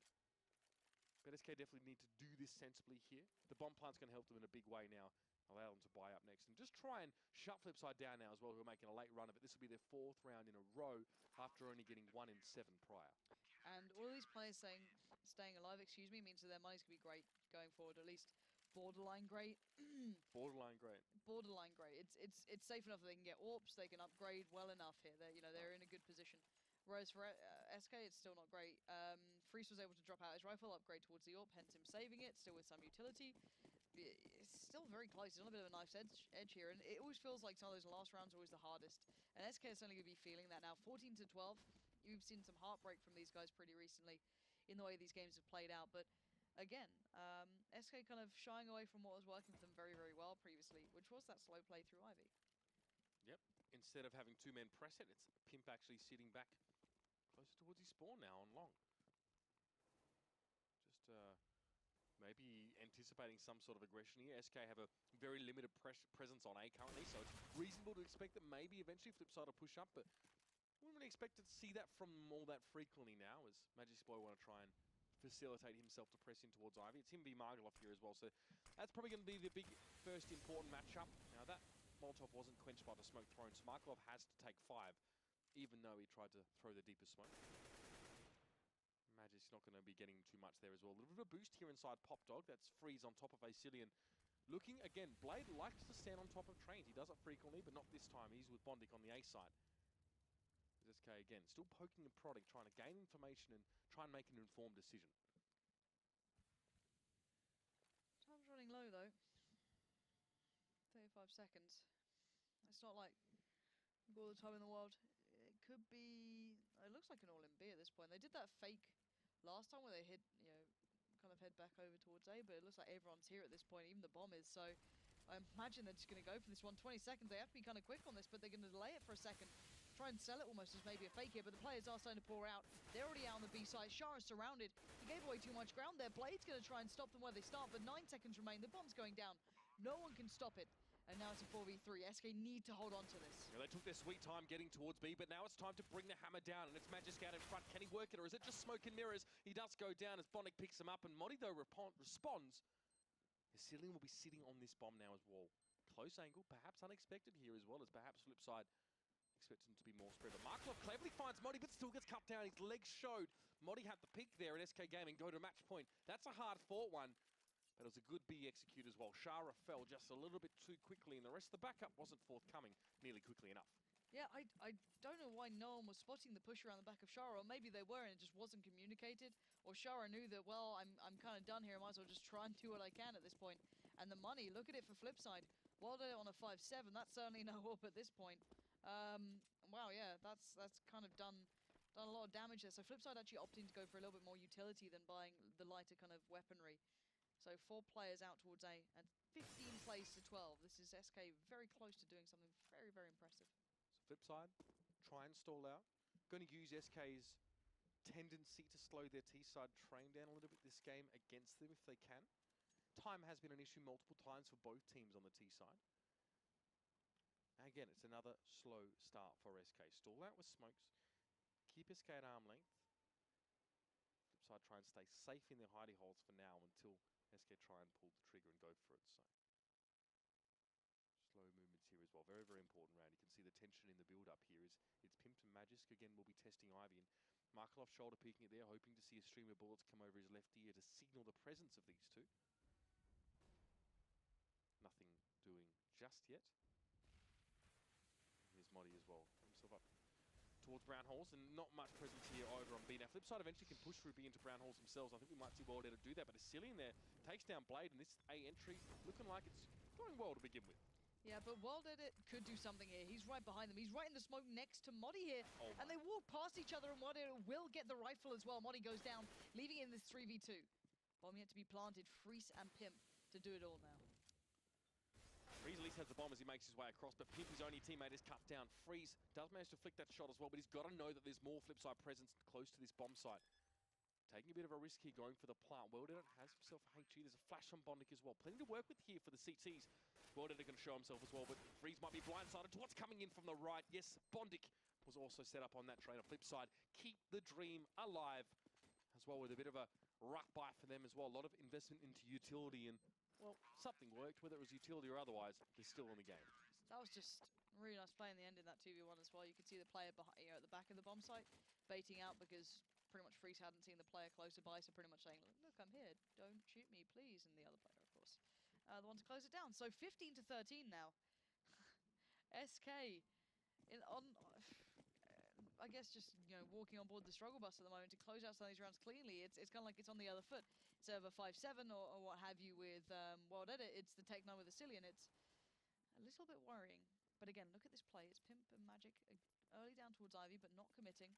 Free still trying to get the pick towards main. Spots out Blade. Got to be careful though. Blade knows he's been spotted, but Freeze is the one to land the shot. Blade maybe being a little bit overconfident in that peak, trying to outdo the AWPer there. And now the 3 remaining players on A really have to batten down the hatches and get ready for what could be coming their way here. SK starting to build up again. They have so much utility to work with, but Wild Edit could stop all of this before it starts. He's poised to take the shot here as well, and SK can just see them verging on pressing across, but may even set themselves up over towards B here as well. Hesilian himself has gotten himself into towards the hall, so we'll see where he wants to go with that one. It's only Modi with him right now. They're going to try and exploit the fact that Flipside are playing with less than a full roster here, and we know what that can often mean for them. It often means Shara left on his own at B, but Bondic actually opting to split these sites 2 and 2 now. And that's okay. All they had to do was pull back now. This may be the execute on A. This may be the fake sold on towards B. We'll wait and see, but it looks like Modi and Hesilian are ready to come out there from Pop Dog. World Edit just surrounded by smoke, as you're probably used to being as the CT-sided player. And there's Pimp picks off Markelov. This is going from bad to worse for Flipside now. World Edit must activate.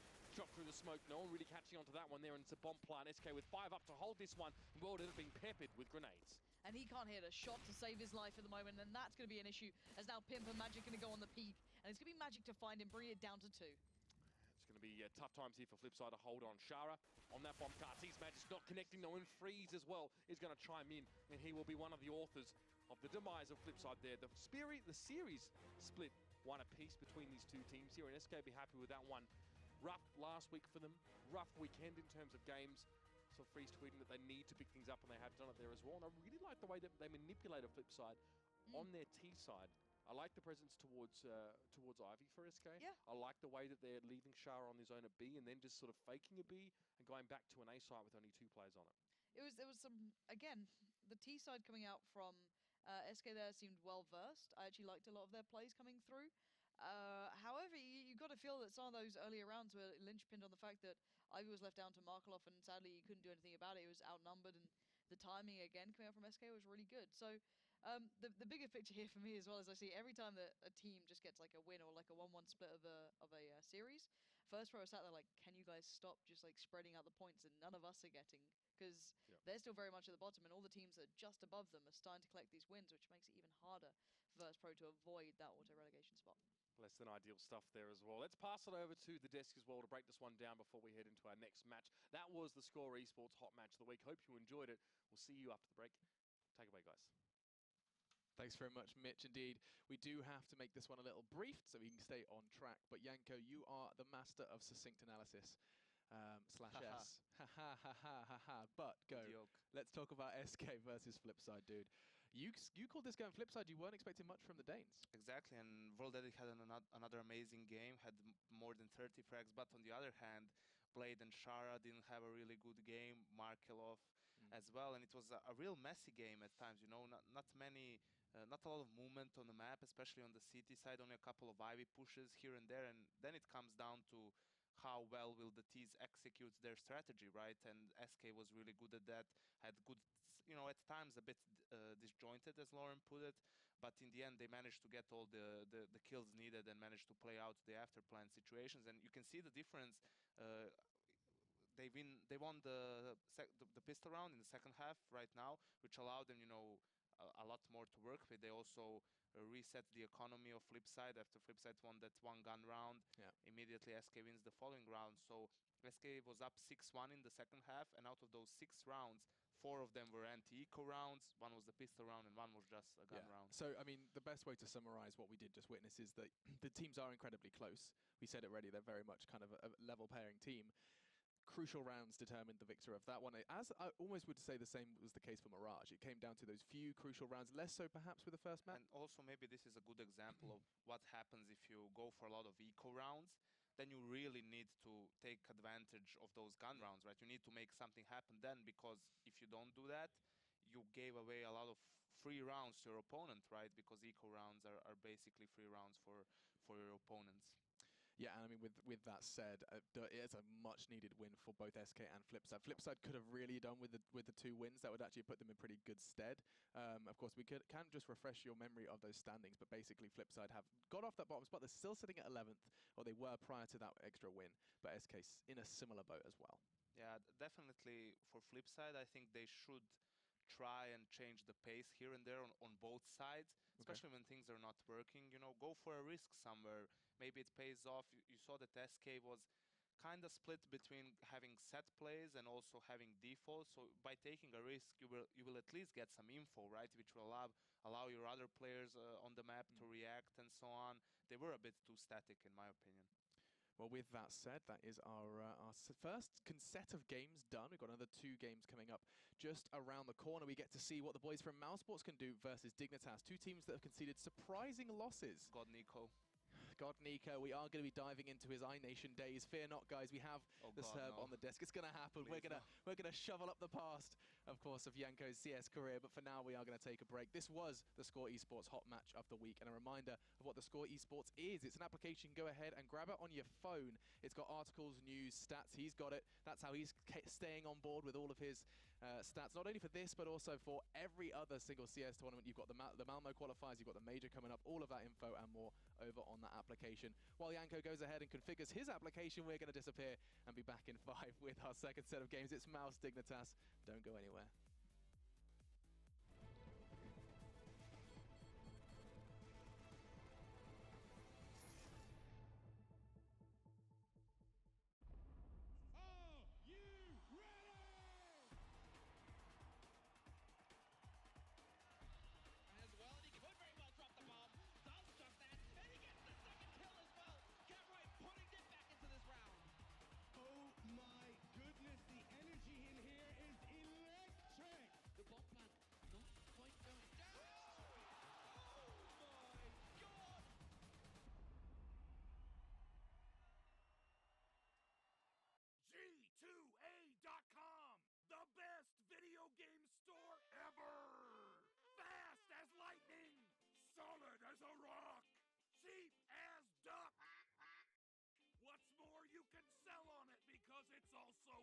marketplace.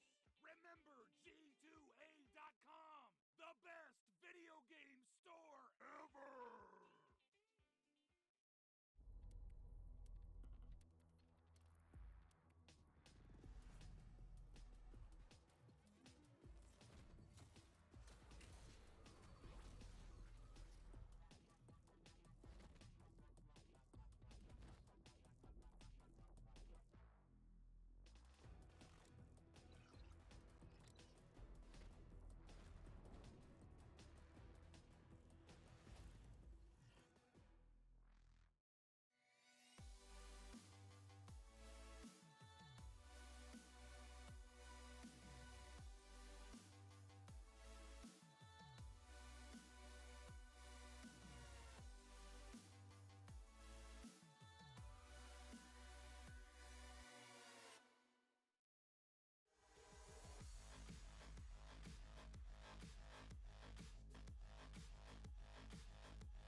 Pro League is brought to you in part by Logitech G, Pay Safeguard, TheScoreEsports.com, G2A, NVIDIA, and ESEA.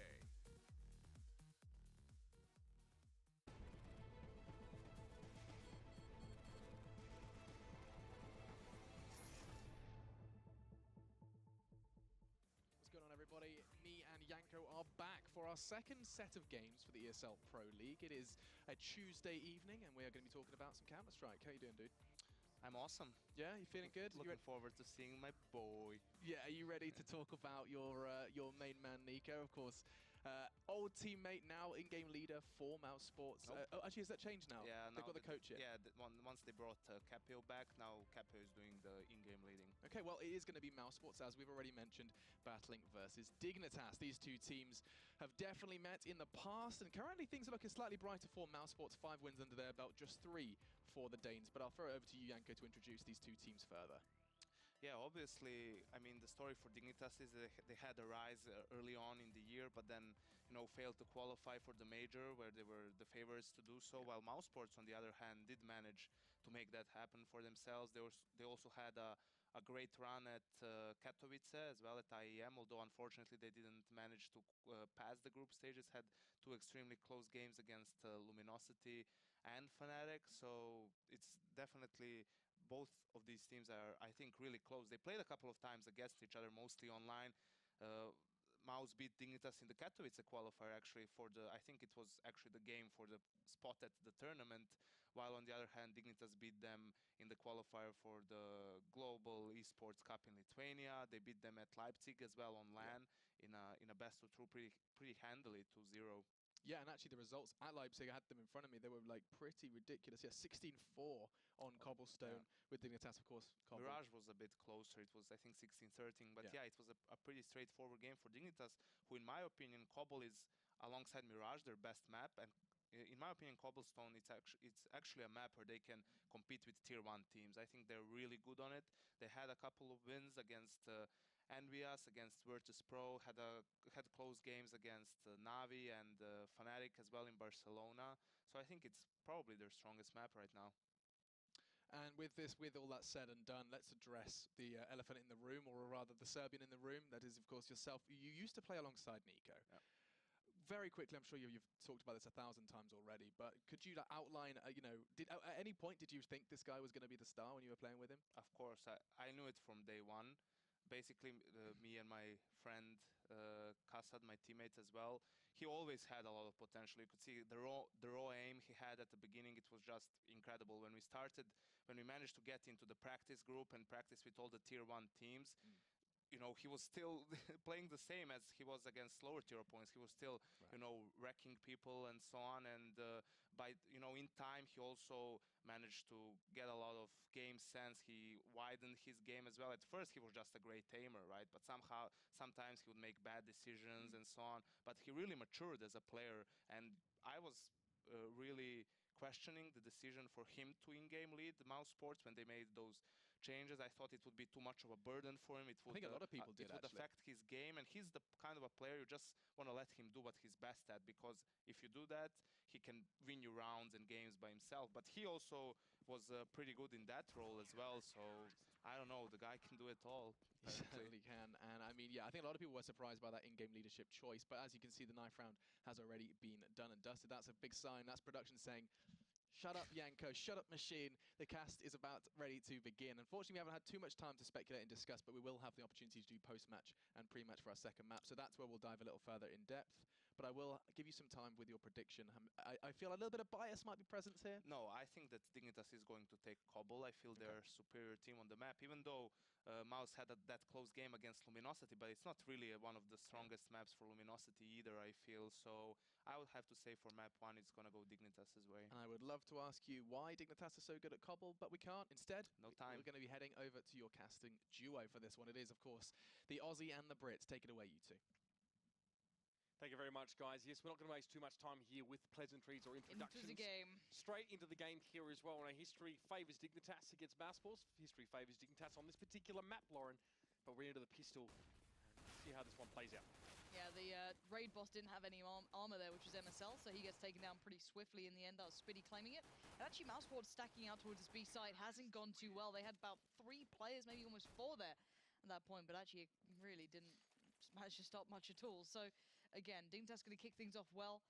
And let's see how they build. I can't wait to get Yanko's thoughts after this game. He's one of the players, and another guys actually, should I say, who can really break down Mousebots quite intricately, especially with Nico there. But at the end of the day, as I said, this is Dignitas' one of their strongholds. Yep. One of the ones where you see people like Kiebi, Config having these big games, and MSL's not, in this huge pressure situation to always perform with the AWP, and he actually comes into his own. So into this one we go. A bit of a tentative start here towards the A side of things. Dennis and Chris J just doubling up in danger with just the pistols. Going to try and get a rifle away, do what they can. But Kiebi's got an idea. He's like, I don't trust that little archway down there. Screw that. Clever. I'm just going to watch it with those little hawkish eyes. And we're seeing the counter boost as well coming out from MSL and Config a hell of a lot down by drop. They're just waiting to see if someone boosts up, which is relatively common to be fair. Just because you want to try and do a little bit of damage, you know you're going to be coming into this with really quite lacking weapons in comparison, of course, to the opponents. And again, if you can get away with it, do it. And just see what happens, because more than likely than not, the CT sides will often stack out drop because it's so common to try and just bounce down there. Mousebots are slowly drifting over to B to match this focus for Dignitas right now. So we'll see if they can get there in time, because Robino's already made his way out, but Next takes him down instantly. But here comes the real damage as Kiebi manages to spray on towards Spit, and there's MSL coming out of drop. He's traded in. Next picks that one up. He's going to go down pretty quickly as well. Chris J had a long walk to get into the action, and Dignitas get their second one here. 7 rounds is all that Mousebots have gotten away from Dignitas in their last 2 meetings on Cobblestone. One game they got 3, one game they got 4. So this is not favoured for them, definitely. And it's not a great start here if Dig got that pistol in that second round. Yeah, again, I wouldn't be surprised to see almost the same thing from Dignitas. It seems like a decent default, but then again, they know that Mousebots has absolutely nothing this round. Maybe like a upgraded pistol if they really want to go for it, which is, well, actually they've got 2 and a flash, but it is what it is. This is going to be an all-platform hit right now. 5 players. Config's going to back around just in case there's a flank coming in. Leave MSL to be the guy at the front because he's got that MAC-10, wants to get the bank there. Molly goes in, going to try and cut them off from getting close towards the rock, but the player in drop's going to get a little bit of an angle. That's Spitty, who decides to take on his teammate even then. And Kiebi coming in for the cleanup with Tensky. So again, very clean rounds. How many did they lose at the start of this? So out of the first 3 rounds, 5 players lost. Dignitas doing great damage with what they had. Got a good couple of plants in as well. So again, money for Dignitas is going to be good. No AWP to be seen this early on. Obviously, Mousebots don't quite have that option just yet. Chris J just going to be on the M4. And again, Chris J actually shying away from AWPing on this map. That was something that happened when Gobi was at the helm that used to baffle me and Henry. Because actually Chris J was great with the AWP originally on this map a long time ago. But maybe not feeling so comfortable with that recently. But we'll have to see how it comes through into the later part of the game. Again, the counter boost begins by drop. But we're seeing actually Kiebi and Tensky way more proactive at trying to get control in A, but 3 players cheated over here early for Mousebots could mean a real issue. Dennis could flash himself through this, or Next could flash him in, and we'll have to wait and see how that one unfolds, because that could have been a lot of danger for Dignitas for 0 gain at this point. Yeah, I mean, Kiebi in that moment was a little bit at risk there of being caught through danger, but no, you'll be able to get away.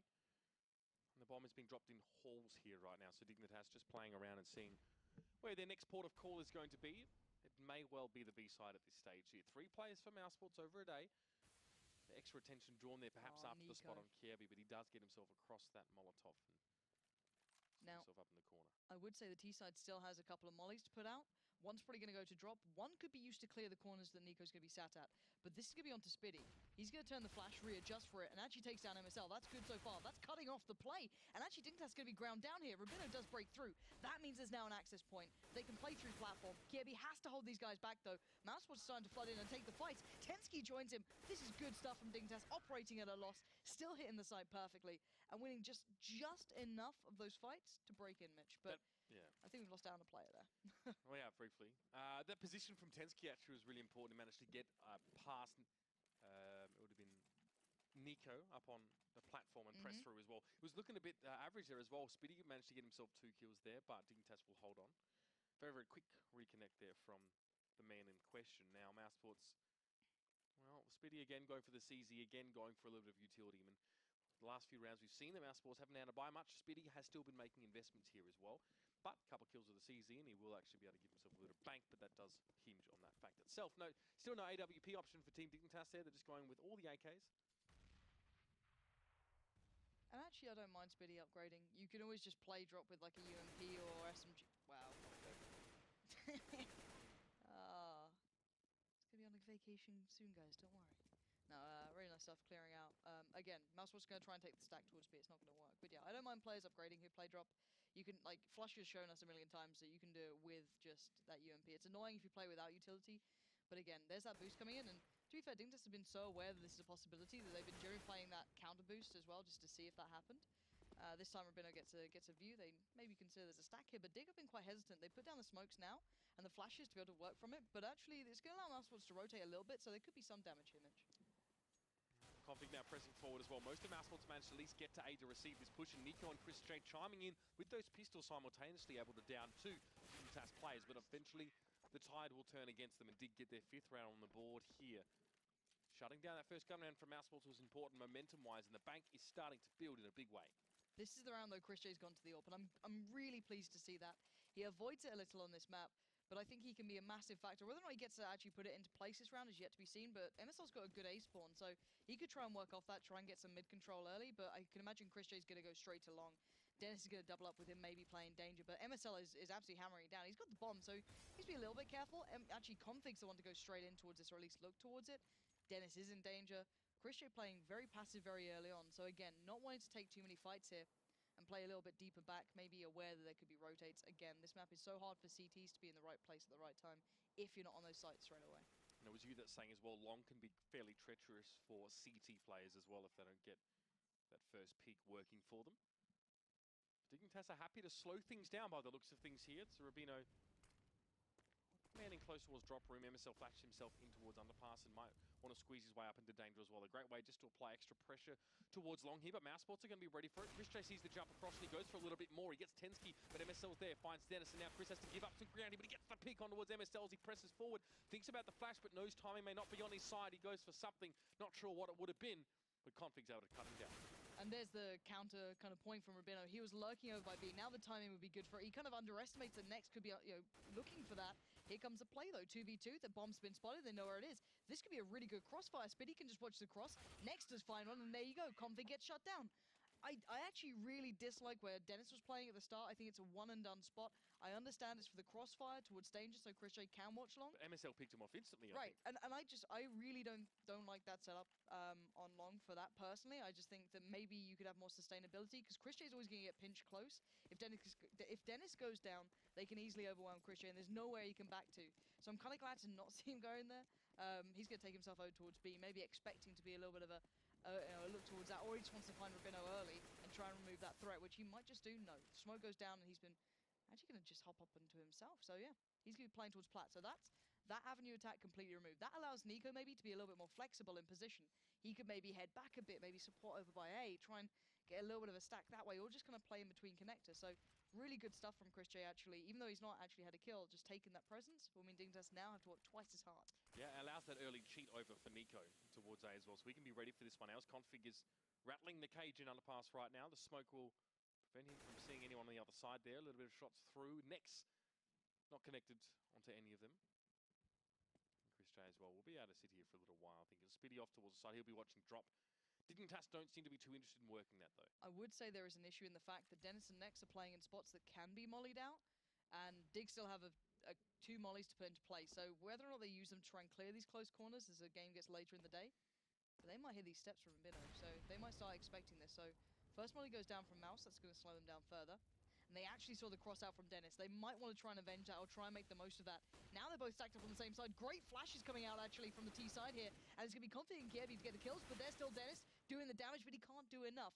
Now down to a 3v2. They've already got Kievi on the site. Tensky and MSL need him to secure some of these angles before they can cross. Chris J's a long way from getting involved in the action now. He has to push through smoke and get in towards storage, and Kievi finds Spitty, so it is the 1v3 situation. Tensky will be pushing up fairly close to Chris J as well, wanting just to exploit him a little bit here, but Chris J might just have to give up some ground here. 1 round in 5 and 6 for Mousesports here as well, and they are at risk, of course, of being reset somewhat, so they'd like to hold on towards that AWP. Chris J is just going to make himself scarce here and just stay alive. Yeah, you want to save this as much as you can at this point. The money's not going to be great, but you know, the least you could do is try and hold on to it as best you can. So, going to cost Tensky his life, that's good, and actually no one else was lurking for that. So Kievi and MSL will get to keep it, and really those flashes towards mid were absolutely sick though from Dig, just completely blinding up the backup that Dennis had. I think it was Nex who was pushed close to him, quite possibly. So yeah, a little unfortunate they got completely flashed down that, but this is a great T-side again. This map, when Dig's playing it specifically, you see how T-sided it can be.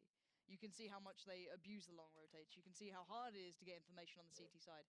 And that's the main problem in this map, right? Again, if you watch ACS, you'll know this off by heart. Any CT side who's able to get information is either risky or absolutely sick at this map. You know, it's one of the two, right? You can do the counter boost. You can try and get early presence towards platform. You could even be hyper risky and go for a playthrough long. But they're all going to be pretty much punishable. So again, if you're good on CT side, it's impressive more than anything. So Spitty's gone for the Zeus because he's a scumbag. And now Chris J is going to be in the right place, but will it be the right time? To see if it's money well spent for Speedy here, as Chris will be the first to have to stand and deliver. How quick is he on the trigger? Not quick enough. Rubino able to spray him down, and now Nico. There's a lot of players above him right now, but he can't see the wood for the trees as he does sort of bypass him. At least he can get the drop, and Rubino would love to get himself that AK. Not quickly enough there. It's actually the AWP he got in his hands, and Kirby able to shut him down.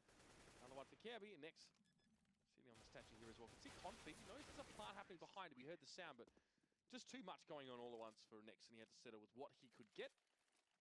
I wonder if Nico intended to pick up that AWP instead of the AK that he took off Rubino there. Maybe a little bit unlucky. Yeah. And again, we are... Chris J's had enough. He's like, screw this. I'm out, boys. I'm out. I tried really hard, and, you know, I'm not going to quote Linkin Park, but... I was going to say, are we going down this road? Not yet. Not yet. To that point. Not yet. For Mousesports, this kind of sucks, though. Like, it feels like they've never had enough of, like, an economy built up to actually stop this, for one. And even if they do, they've done on this, you know? It's simple as that. Like, Kiebi, the thing with Dignitas is they have so many factors. They have a lot of win conditions for them to do, like, really well against tier 1 teams. At least in my eyes, like, it has to be the right map for one, which is, like, like, for me, it's like a Mirage, your Cobble, of course. And then you have to maybe bank on a minimum 2 players, I feel, turning up, one being Kiebi. Config's always sick when he turns up. Or you have like an outstanding game from Tensky. Like, he comes from nowhere sometimes and does like super well. But I never feel like MSL is going to be like a tier 1 beta with the AWP, right? Like, he's great at what he does, but he's not going to be able to like take on your JWs or your Kenny S's, right? You know what I mean?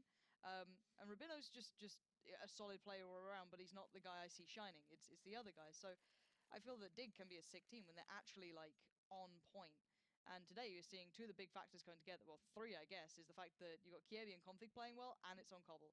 So, again, I think it's no surprise that even Yanko said that this should be a Dig Dig map to begin with. And Mousesports seem a little dumbfounded at the moment. They are not in control of this map. They've never had the money to stop it. Maybe you could argue they could try and play for that double AWP. It does occasionally help. I guess you could maybe have Nico pick up one, which he's been doing more and more often recently, and then Chris J on the other, but they're still relatively opposed to AWPing on this map. If you see Chris J's like AWPing stats specifically to Cobble in comparison to any other map you dust to, even CT side Inferno, for example, things like that, it's very rare to see him picking up as much as he has been this game. Mousesports had an interesting week last week as well. Now we're talking about it. Chris J, welcome back. Getting the 2-0 against FaZe and then getting 2-0'd by Flipside. They could have been 7-7 after it. Yeah. 5-9 means that Dignitas, if they can sweep the series, are going to go even with Mousesports. They can jump up 3 places, and we'll be looking at that round difference there as well. And yeah, interesting stuff for Mousesports, really. Dennis as well, continuing to have some problems.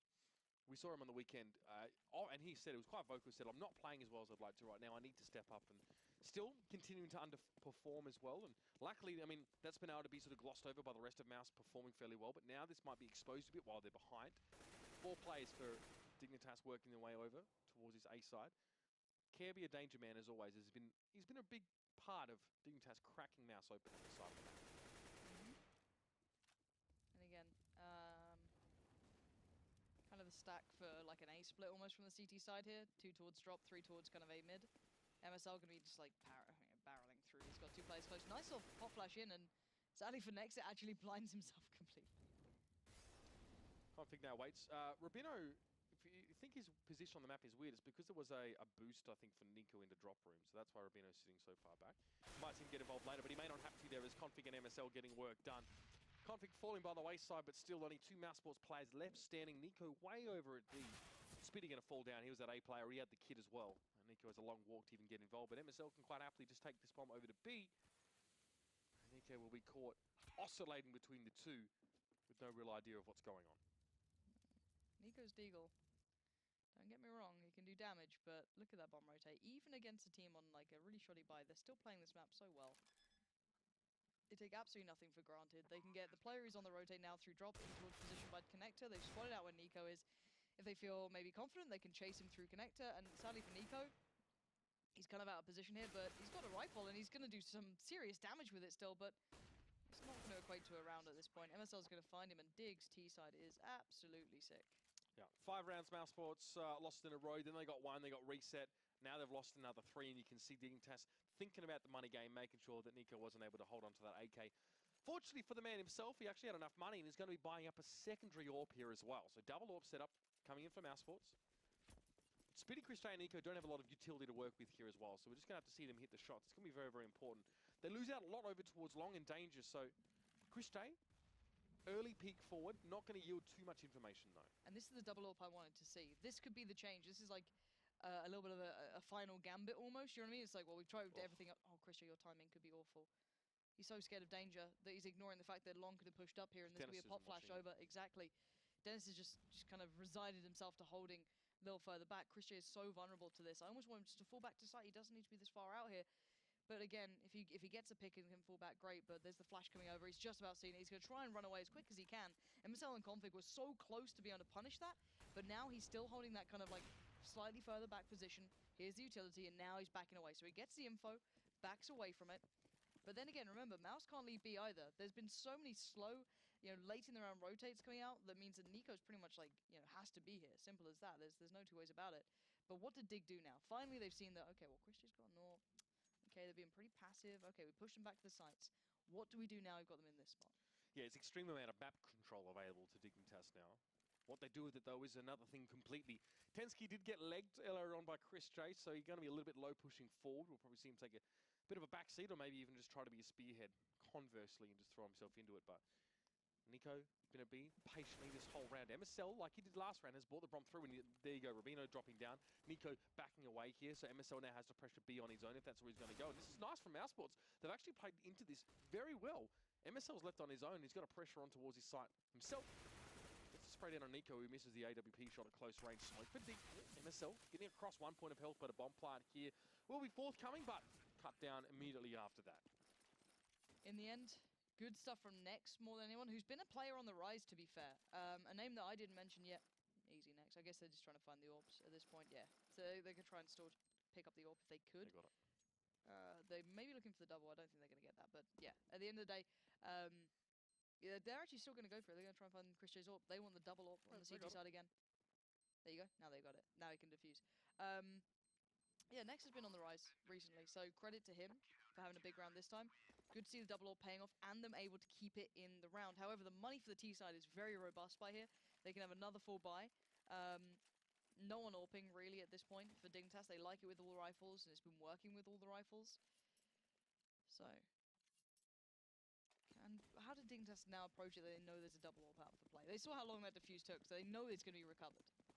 Yeah, I mean, they did manage to catch off anyone pushing aggressively forward like Chris J was. I think timing actually ended up being on his side. He was able to get back towards the site. So now Dignitas just want to punch through all in one, and they're going to have a maximum of 1 AWP player to deal with here as well. Bit of a set play here towards B. I like it. That's A. That's B. Thank you, Rushy. And Nico flashed up slightly there as well. Kirby crossing the fire there as well. And Dennis is shrouded by smoke right now. We'll see if he can pop through and actually create opportunities. He's playing up quite close. Config exceedingly low on health, but he comes forward, tries to get a bit of damage, and won't succeed. Falling down. Now, Tensky had the bomb. He's had to back away to Chicken-Coop here as well, so that's limiting Dignitas' options for even a bomb plant. And I don't think they'll expect to get too much more now as Rubino having to take on most of mousesports head on. He will eventually fall. And mousesports get another one back there as well. Dignitas already with 8 rounds on this T side. Pressure definitely mounting, and they can continue to buy at least for this round. Yeah, and I've got to say though, mousesports then, once they saw those kind of set smokes coming over, all of them like fell away from the site and played from, I guess, rock or by connector or by drop. And as long as they didn't get caught out by MSL or anyone coming through drop, that was going to be a secure round. So smartly played by them. That's what they did on the round before that. The double AWP ran them when they were holding A. Right back towards A. And yes, map control for Dignitas, but they didn't use it very well. Nice little boost there. Config takes down Nico, and that would have been an important play there for mousesports to bring things back. It's going to be Molotov lazily lobbed down into drop, and MSL looking to follow it up with some damage. Yeah, and don't forget that you've got Tensky and Kiebi just slowly lurking towards A while all this happens. As soon as Nico went down, you saw Chris J pull himself in towards B because they expected a B hit. Perfect. And now he can't go away. He has to stay here because his team are trading out. It's a 3v2 on B. But Kiebi and Tensky are still like, guys, like, I'm just going to wander A, see how this goes. Like, I'm feeling confident. If Config can split through drop, that'd be perfect. But Chris J denies that. Now he knows there's something up. Now he's got to worry about this A side, but the bomb's not there. Now, they don't know that, though. 1 minute left, 2 flashes. They have no smokes for this cross. I doubt that smoke will still be in place. So they've got to be a little bit cautious towards that door. Kiebi's probably going to wait for that final flash. Maybe no, the smoke's still up, actually. So Rabino will make it across, but Chris J is going to try and get a bit of a shot towards the side. Gets challenged down. Didn't expect the player right in towards the corner. And Dig have 2 players locked towards the side side of this, and Tensky down by the ramp. And there you go, Tensky falls. It's down to a 2v3. Stunning peek by Nex there. That's really opened things up for Mousesports. And Dennis actually charges forward, finds Rubino. Kiebi, last hope for Dignitas in this round. Chris J and Dennis will be approaching here as well. Kiebi's going to have to dodge and dive a little bit there. He's not able to get the spray, and he actually fires at the more rear player, and Chris J just peeks the closer angle at him. Only 9 points of health left for that man. Still, Mousesports defuse and get it back. It's been 3 in a row for them here. 2 of those have been defuses, so you can see the Mousesports are definitely having to play these retakes, but they're winning them, and that's all that matters. And I wonder if they're going to go for the double AWP next. Could drop it out. No. So singular AWP back into this one. Maybe Nico just had enough. He's not really making much of an impact with it, if I'm honest. It's more the presence, I guess, of it, or how they've been playing it with it in play. It's been working out. But now Dig, as you said, the money's been okay, but now it's broken. Config's with a Tech 9. He's not exactly perfect. Everyone else is good, though. Now Chris J backing away from long. See what they do. The most aggressive thing Nico can really do on the B side here is actually just boost up a little bit from drop. That's all. We can't push any deeper like maybe he could on a cache, for example. So yeah, it nullifies him. He actually has to be a doorstop for the most part, which is why he's probably been a bit quieter. That's Spitty now and drop. Dennis approaching now towards underpass as well. Chris J going to try and work this one with him. Great flash as well. That's going to render Chris J almost useless, but the pistol comes in through the flash. He gets MSL, but that's a big loss for Mousesports and a great opening here for Dignitas. Next is going to have to rotate through pretty quickly. No chance for Mouse to recover that AWP, by the way. That's well and truly in enemy territory. And Dignitas can press this site with 4. Config actually has the AWP recovered from MSL. Bomb planted. Config can stand back. Tensky as well. Spitty and Nico now are just going to retreat to the B site. I actually really like this boost. It's so risky, but I actually kind of like it on the side. But yeah, again, looking at this, what's the money like for Mousesports right now? Can we get a little tab? Little tabby tab? It's worth saving these. Fair enough. But yeah, Dignitas recovering. This is the thing, they never look all that out of it, which is scary, right? It's like, most teams, once they kind of get their plans read into in this map, you're just like, oh, okay, well, that's that done, you know? But actually, they've recovered really well. So Bomb going to go pretty soon, and Spitty and Nico going to retain theirs. And Dignitas keeping 4 into this, and actually, I guess Config keeping hold of that rifle, or just going to Tech 9 into this has actually paid off, because now he's going to keep the rifle, be perfectly well set, and the utility's absolutely perfect with Dignitas again. And you look at Mousesports, they've got enough money to get something together, but not a great deal. And that's because the round before that one, they actually only had 1 player left as well, so sensible for them to go for the 2-gun safe there as well. They need to, well, finish the half, hopefully with another couple rounds here, but Dignitas going with all the AKs again, like you said. Plenty of utility to work with here as well. And they might just force their way onto the B side as a team as well. They've done this last time. They just grab AKs and they just force their way on. Let's see those. Jesus, those many flashes. So many flashes are sent flying down towards B. Again, Mousesports like to fall back here, and it actually worked out very well last time they did this, because Dignitas overextended. Great nade. A little bit of a dunk nade comes out from Config. Gonna do nicely off that. Follows up well towards Spitty. Gets a spray towards Chris, but doesn't land the proper shot. Makiebi's gonna close it, and this is gonna be a solid half. Config there tried to spray transfer, I think, from the drop opening on towards Chris J, but that's wishful thinking when he's already lined you up around the corner. Dignitas get another one there as well, and, well, money for Mousesports on this last round of the half. Not good at all. It's pistols and some utility for some of them.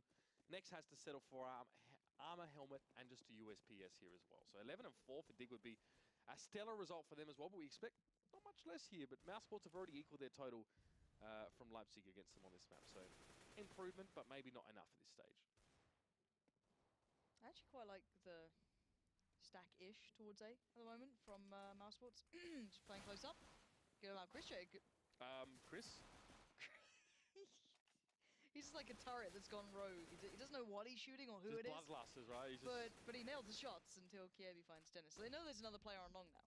That sucks for Dennis. He's had a tough game. He just gets sprayed down through smoke there. Wasn't even really doing anything wrong, just I was stood in the wrong place. Exactly, and sometimes that just comes down to chance. He's 3 and 13 as well, so rounds at Mousesports 1, he's been integral, even just with maybe 1 frag or so, but still, he's off the table. So are 2 Dignitas players here, and they're going to still try and work A. They're persisting until they head down danger in towards underpass now, and that will give them the option, of course, to rotate away from this A site. But look at a bit of a fake. In fact, Config and Kievi went to danger, now coming back up next. Not looking at them, and Chris J is. You can see he's got the line up there. Speedy has to stay at B right now, doesn't really have any options. So, smoke coming in, Config picks up next. Beautiful little passage of play there, and that's going to allow them to cross most of the way to this bomb site without Chris J being able to do anything about it. He has to trade now, and Speedy has to come forward with nothing but a CZ, and trying to play long angles with a CZ, he just might have to hug a wall on his way up here, or something. Try and find Rubino. Yeah, he's just got to stay really close, and there's just nothing he can really do here. Just a smoke. Crossfire. Is set. Oh, How Speedy. long? He knows it as well. Good I just wanted damage. some bangerang swing out on towards his right and then get behind the You reckon? armoured truck. But no, it wasn't going to happen there. So Mousesports only amassed 4 rounds in that first half, and Dignitas definitely in keeping with history, looking dominant. They're 14 and 5 on Cobble actually in the last few months. I think I might have showed that before, but that's pretty impressive stuff from them. Although they actually got wrecked by CSGO Lounge 3 to 16 about a week ago. As you do. And then lost to Hellraisers. Yeah, well, actually lost to Hellraisers 7 to 16. But yeah, I mean, their games through the Malmo qualifiers have been very up and down for them as well. They were exhausted over the weekend. I saw MSL tweeting about it. So fair enough. Fair enough. But this time it's looking much better. I really want a Hogwarts mod for this map, you know? It kind of already looks like it though as well. What do you want to add a bit more Dreer, a couple owls flying around the spires perhaps? McGonagall just peering out the window angrily. You know it. What about that life? I could go for that. Into the second half though, Mousesports on the T side. And MSL gets all the information, but 0 kills. Takes Nico down. I guess that's the one player you want to do a lot of damage to, but actually Dignitas on a long old rotate. They're around the back. Tensky and Config need to do the damage on the cross, but Den's going to take the fight. Right, As well, Dennis. actually. All It was next in the end. I was so ready to say Nico. That's depressing, isn't it? This is a very important pistol round for Mousesports. I really need to start getting these rounds back here. And Kirby will just be tentatively peering over that little low stone fence, and Spitty got himself in a spot just to remove Tensky from the map. So Nico, 9 health by the way. And I think he got 2 kills with just 9 health, so that's pretty darn good. In my humble opinion. It's just Kirby now as well. And all of Mousesports sat over on A, so it should be a pretty comfortable win for the Germans. And yeah, Can you call them Germans, Mitch? Just to, really angry? No, I can't anymore because, I mean... Chris J. Yeah, Chris J's Dutch, and then, of course, Nico. Serbian, or is he from Bosnia? Oh, just say both, just to really annoy... No, I don't want to annoy anyone. That's why normally I try and avoid that kind of classification here, because it's rare now and he's supposed to have players all from the one place, but unless you're Renegades. Straight up.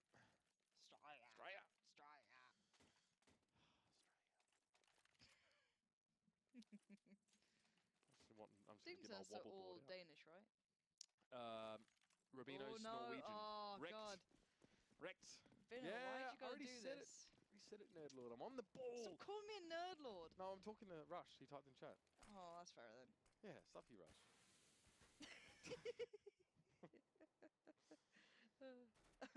Feel free to abuse Rush anytime you want, guys at home. He's the office punching bag. Or We told him at to get a pan. Rushley12345 on Twitter as well. Or maybe some of you might want to, encourage him on his observing. That's also fine. Yeah, you can be nice in like a sarcastic way. You know what I See, mean? that's like Lauren. Like she might say something nice, but she follows it up with something like we can't kind say of it on savage as well. Can't say it on air. Okay, not that one. Okay. All right, Tensky. What you got? You got 3 players in front of you. A hope, a dream, and a 5-7. All dashed. There's Mousesports. At least start things off well now. Here we go. Do you believe, Mitch? In Mousesports? In the comeback.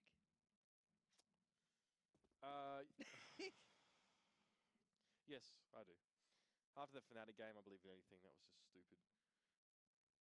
Especially that Nico finished there as well. We've all seen it. Mousesports can do it. Do I think they will? Probably not. But believing doesn't necessarily mean you think it's a certainty. So I keep myself safe here. As I said, I'm no analyst. True. And Dignitas, I guess, gonna try and do what they can, but sadly wrong site, wrong time. Kiebi, the one who saved that armor previously, will try to, shall I say. Gonna be the one close to this site, and really not much to be seen here. And Dennis in a good position to catch a rotate, so easily done for him. I'll knock him down, and that little piece of armor is just gonna be shredded away. And they're gonna know they've invested in armor at this point. You can always tell So, pretty yeah, much. would have been far. Would have been about half the time to get that kill. So, for them, they're going to know what they're coming up against in the next couple of rounds. But you've got to be careful. There's a lot of rifles out for grabs here, and obviously Dig would love one of those. Config now, having just been flashed and kept at bay here by Mousesports, who are coasting through these last couple of rounds pretty nicely. There's Chris J. Config is gobbled right up. And it's slightly irritating tick, obviously, indicating that Dig and Tass are out of time. Not that they were going to do anything with it anyway. Kirby just wants to keep the Mag 7, so fair enough. He has a bit of armor, so... Yeah, all about keeping the armor at this point. And to be fair, they can just kind of like stack up, try and do something at this point. On the amount of money they've got, they kind of just have to do, scramble together. There's nothing else you can do here.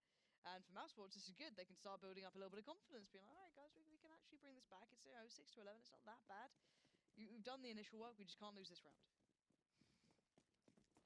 Yeah, I mean, for Mousesports here as well, their margin of error is very slim in this half, at least until they build up a bank of a few more rounds here. I mean, get to 8 and 11, then you can start talking about some Maverick plays. But for now, it's all about pulling your socks up and playing it sensibly here.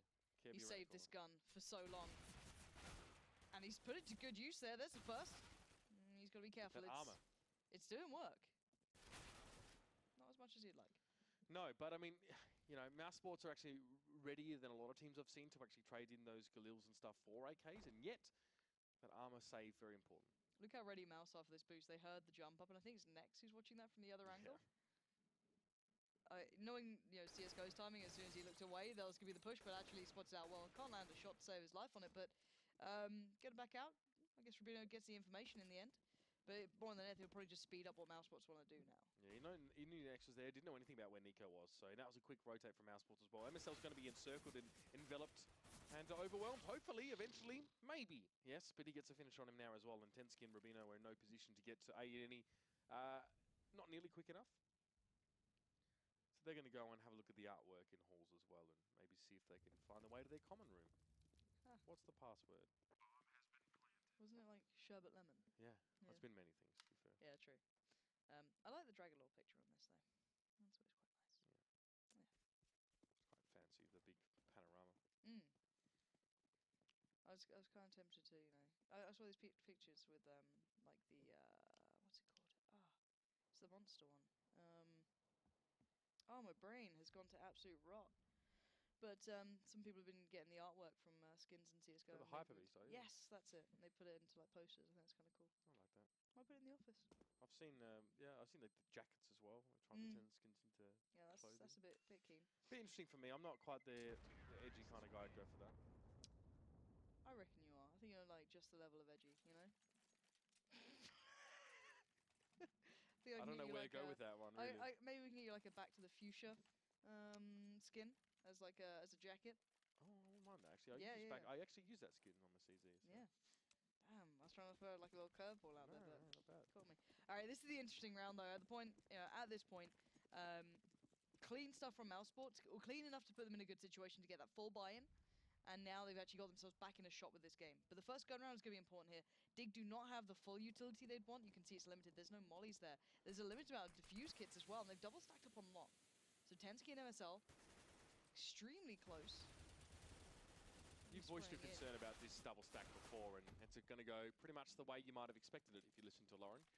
It was Tensky and MSL dashed aside now as Kirby trying to hold on, and Nex will fall. But he's got players behind him as well, so he needs to jump down into underpass as quickly as he possibly can. And Molotov wasn't quite quenched in its totality, so Rubino was taken down to 44, but great picks as he crosses to that side. Config hearing Nico coming, and now Spitty is on his own here, just behind the wall. And they have Kirby coming up behind him as well. Utility-wise, he's got 2 flashes to work with. There are, 3 players 120 degrees apart, all ready to rip him to pieces, and it was Kirby who gets that opportunity now. Dignitas finally get that round back. First of the half, and a chance to stabilize and start to finish things off. Yeah, good stuff from Dig then. A little surprised, if I'm honest. Yeah, the double stack on long is and one still you've recovered. pretty unimpressed about. But Rubino, I think, don't was like pretty it. sick. Yeah, Rubino on the rotate did pretty much all the damage, but yeah, I don't actually like it that much. I don't know why. I just haven't seen people being super successful in it in a while. Like I remember Kenny and Apex used to be able to like dismantle it so perfectly and actually play it on the other side very, very well. But that was some time ago now, I guess, if you're talking about Envy. Yep. But again, yeah, looking at this round, this is maybe a little bit better with Mousesports as well. Chris J on the AWP. Again, I'm glad to see him not being opposed to this because it seemed to be a bit of a trend for a while. They stayed away from it, but MSL and Tensky could have some trouble. But if you often like look at Mousesports play, you'd see Nico on one side of the map and pretty much the rest of the team on the other. But here he's actually even better at it. You look at players who can do this. So you're happy he does this quite a lot. You see players often like trying to play towards platform, being the distraction. Currently he's keeping 3 players here, bearing in mind. 3 players from Dignitas are locked to the side because of him. However, if his timing's off, he just gets picked up and does nothing. If it's right, you can look behind, you can cut off players, you can do everything from drop. The rest of Mouse has to sell this. They have to, actually commit to it. But Dennis actually is slow walking back towards Nico. Yeah, I mean, Nico hasn't opened anything off yet. So that's maybe one point of concern. But Rubino's half rotated and Kirby is already at ace. So maybe a little bit of an early trigger pull there for Team Dignitas, as Mousesports have got those 3 players floating on that ace side, but not doing a whole lot in terms of advancing the objective here. Next now rotating back to towards the B side. MSL waiting for Chris to push, and Chris is selling it reasonably well, I like to feel, as with the AWP as well. Bit of a centerpiece to his team, so people start to think that maybe the rest are there, but there's Nico on towards B, and that's sick. all you need to do. That's amazing that Mouse were able to pull, 3 players from Dignitas over here, and even the 2 remainders on B were so, unconvinced it was going to be a B hit. They're already considering having to rotate. So again, good stuff from Mouse on that one. Just Chris J playing the long con, I guess, and this he's seen the foot just cross the left side there. Now he's worried about, is there someone creating a crossfire here? Is someone watching his push, or can I get a free kill? Hello? Yep. Nicely done for Chris. Going to take down Tensky. And MSL's in a bit of an awkward spot, so I don't know if someone's going to just walk past. I doubt Chris J would risk it. But then again, it's Chris J, he might do. But yeah, sick stuff from Mouse on this T side. Nico finding those 2 openers was impressive, but it was more the fact that they pulled all the players away from B that were integral to it over towards A. And then Chris J as well spent his time there, flashed in. Like I was stumbling across saying as well, as the AWP, getting some attention going in this direction. So, here it is, Mousesports break back after that one. Dignitas, only the 1 solitary round so far as well. And Chris J, we talked about him a lot. We said, is he going to go for the AWP? Confidence maybe playing in there as well. I mean, look at Pimp as well. Pimp feels the need to apologise when he plays the AWP to people sometimes. But Chris J, unapologetic in the way he's been using that one, and it's good to see him slot comfortably into that one. We've seen some freaky stuff from him over the last few days, and the weekend was pretty crazy, but he's being sensible here, and it's working. All right, so Dignitas with a B stack, 4 players over towards this, pretty much on the pistol. MSL, the one with a rifle, going to be soloing out on A. Nico, do you dare? Do you dare? How many eyes would be trained on you stepping out there? Currently, 4. He can sell ice to an Eskimo sometimes, I swear. He even goes for more than a shoulder peek. It's actually a bit risky if there's, anyone with an AK maybe watching towards it, but he got away with it. Now, MSL, though, quick double spray down. That's big. That really makes it pretty obvious where the push is going to go to now as well. But despite this, Tensky actually coming across to A. Config finds next, so that was nutty. He was just peeking his head over the corner. Now Nico has to try and get some back. Config gets the headshot, but not the finish. Still, Kirby will get it done. And what just happened? Mousesports looking so good into that one, and just MSL and Kirby, really on Config as well, of course, with his CZ work. Stunning. Where are they all going? They'll be back. Okay. But please don't do it 1 by 1, guys, because Chris J will thrive in these situations. I can imagine MSL screaming, just stop, wait for me to get there before you do anything right now. Because Chris J's going to try and find one more, and he might just get it. Kirby's right around that corner. He's going to land it. Chris J takes down 3. Now into the 1v1. Oh! And he gets the pistol out. Closes down towards MSL. And that is just sheer and utter punishment. Should never happen. Ever. That should never happen. Dignitas, like you said, filed through on towards that side, and Chris J for him, I mean, still, he was in a position right now, he was 1v2, but he had 2 1v1s. So, yeah, go forward, get the pick on towards Kirby, and my God, the 1v4, that was pretty darn good. Pretty good. Yeah, great way to put it, Mitch. But Mousesports get that round back as well. 3 rounds are in it, and Dignitas now just armor and pistols. Tensky doesn't have any armor, but he's going to work with what he's got. But Nico on the rampage is looking for an opening on towards this site. Spread some damage across. Not enough to allow him to walk on yet.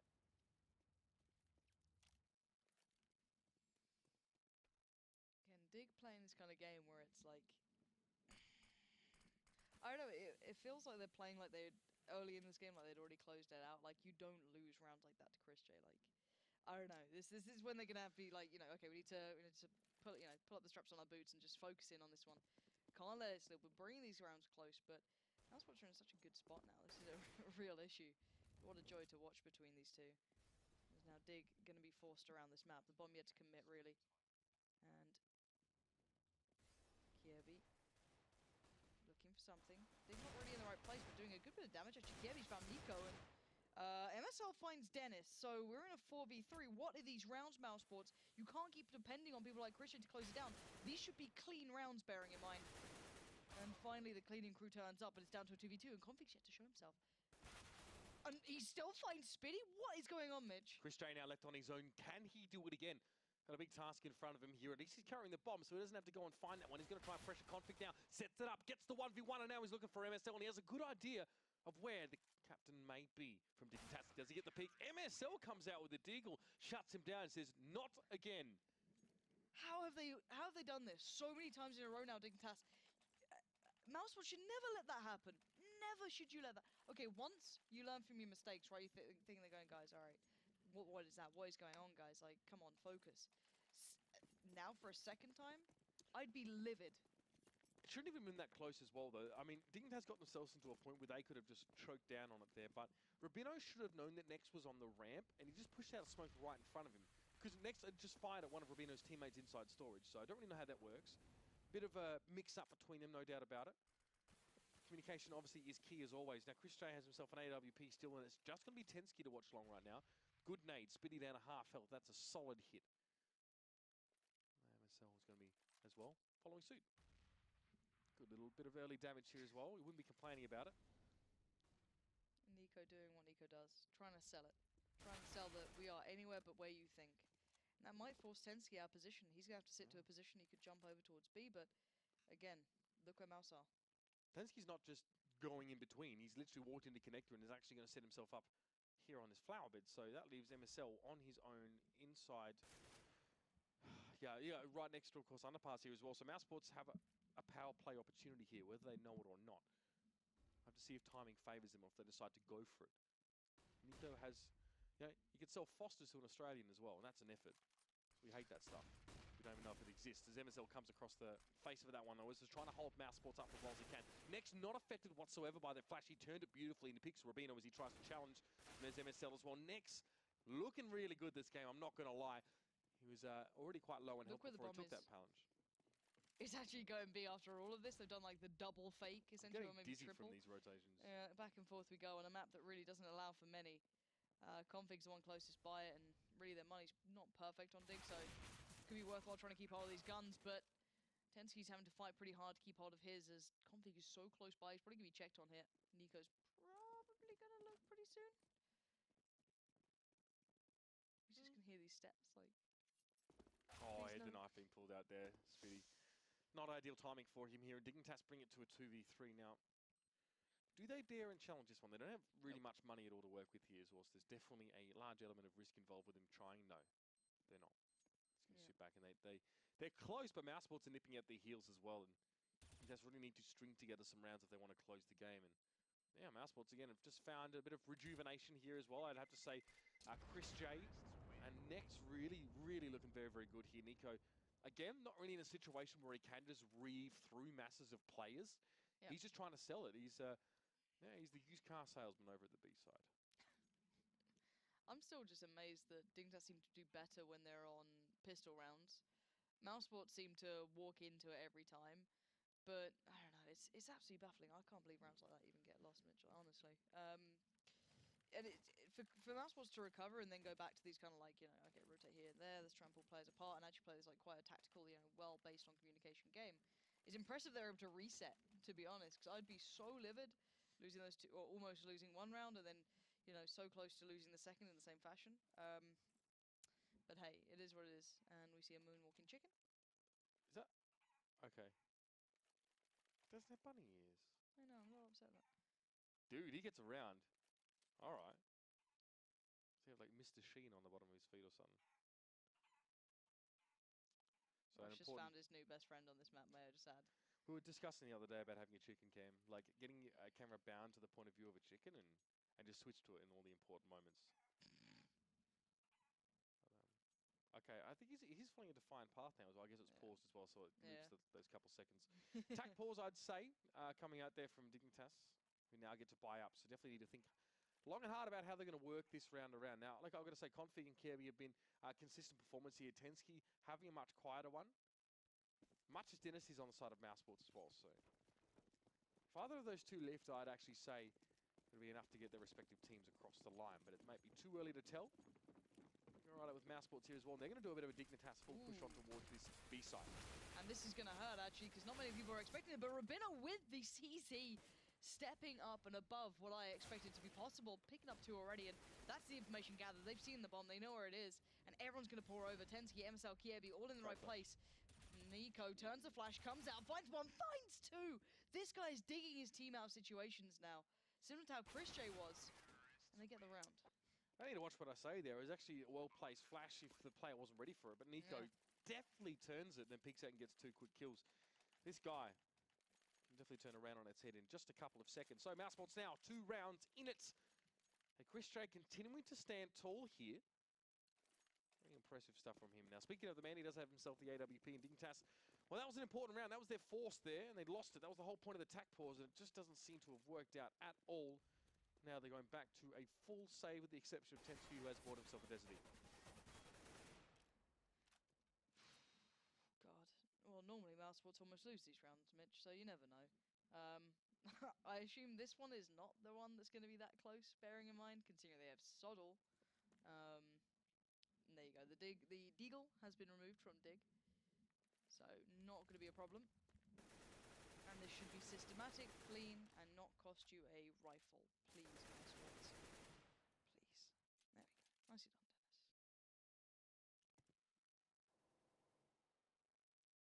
Dennis. As well, we'll be able to eventually catch on to Kievi as he pushes straight through, and despite the tendency of them to just want to spray down, Mousesports are playing this one fairly passively. You can see that actually all of these kills are a result of Dignitas coming to Mousesports. And they're just sitting back and allowing this to happen as well. So plenty of respect being offered to Dignitas despite their rough financial situation. It's going to mean that Mousesports braved that round. Solid any eco, don't lose any lives, don't lose any guns.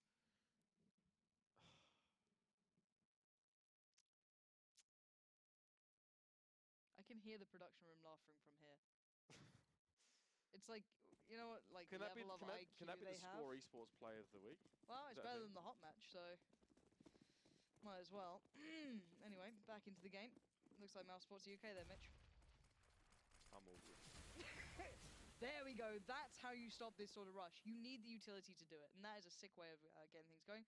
Rubino don't need the CZ anymore. He's got a big gun. He can do the work with the grenades and such.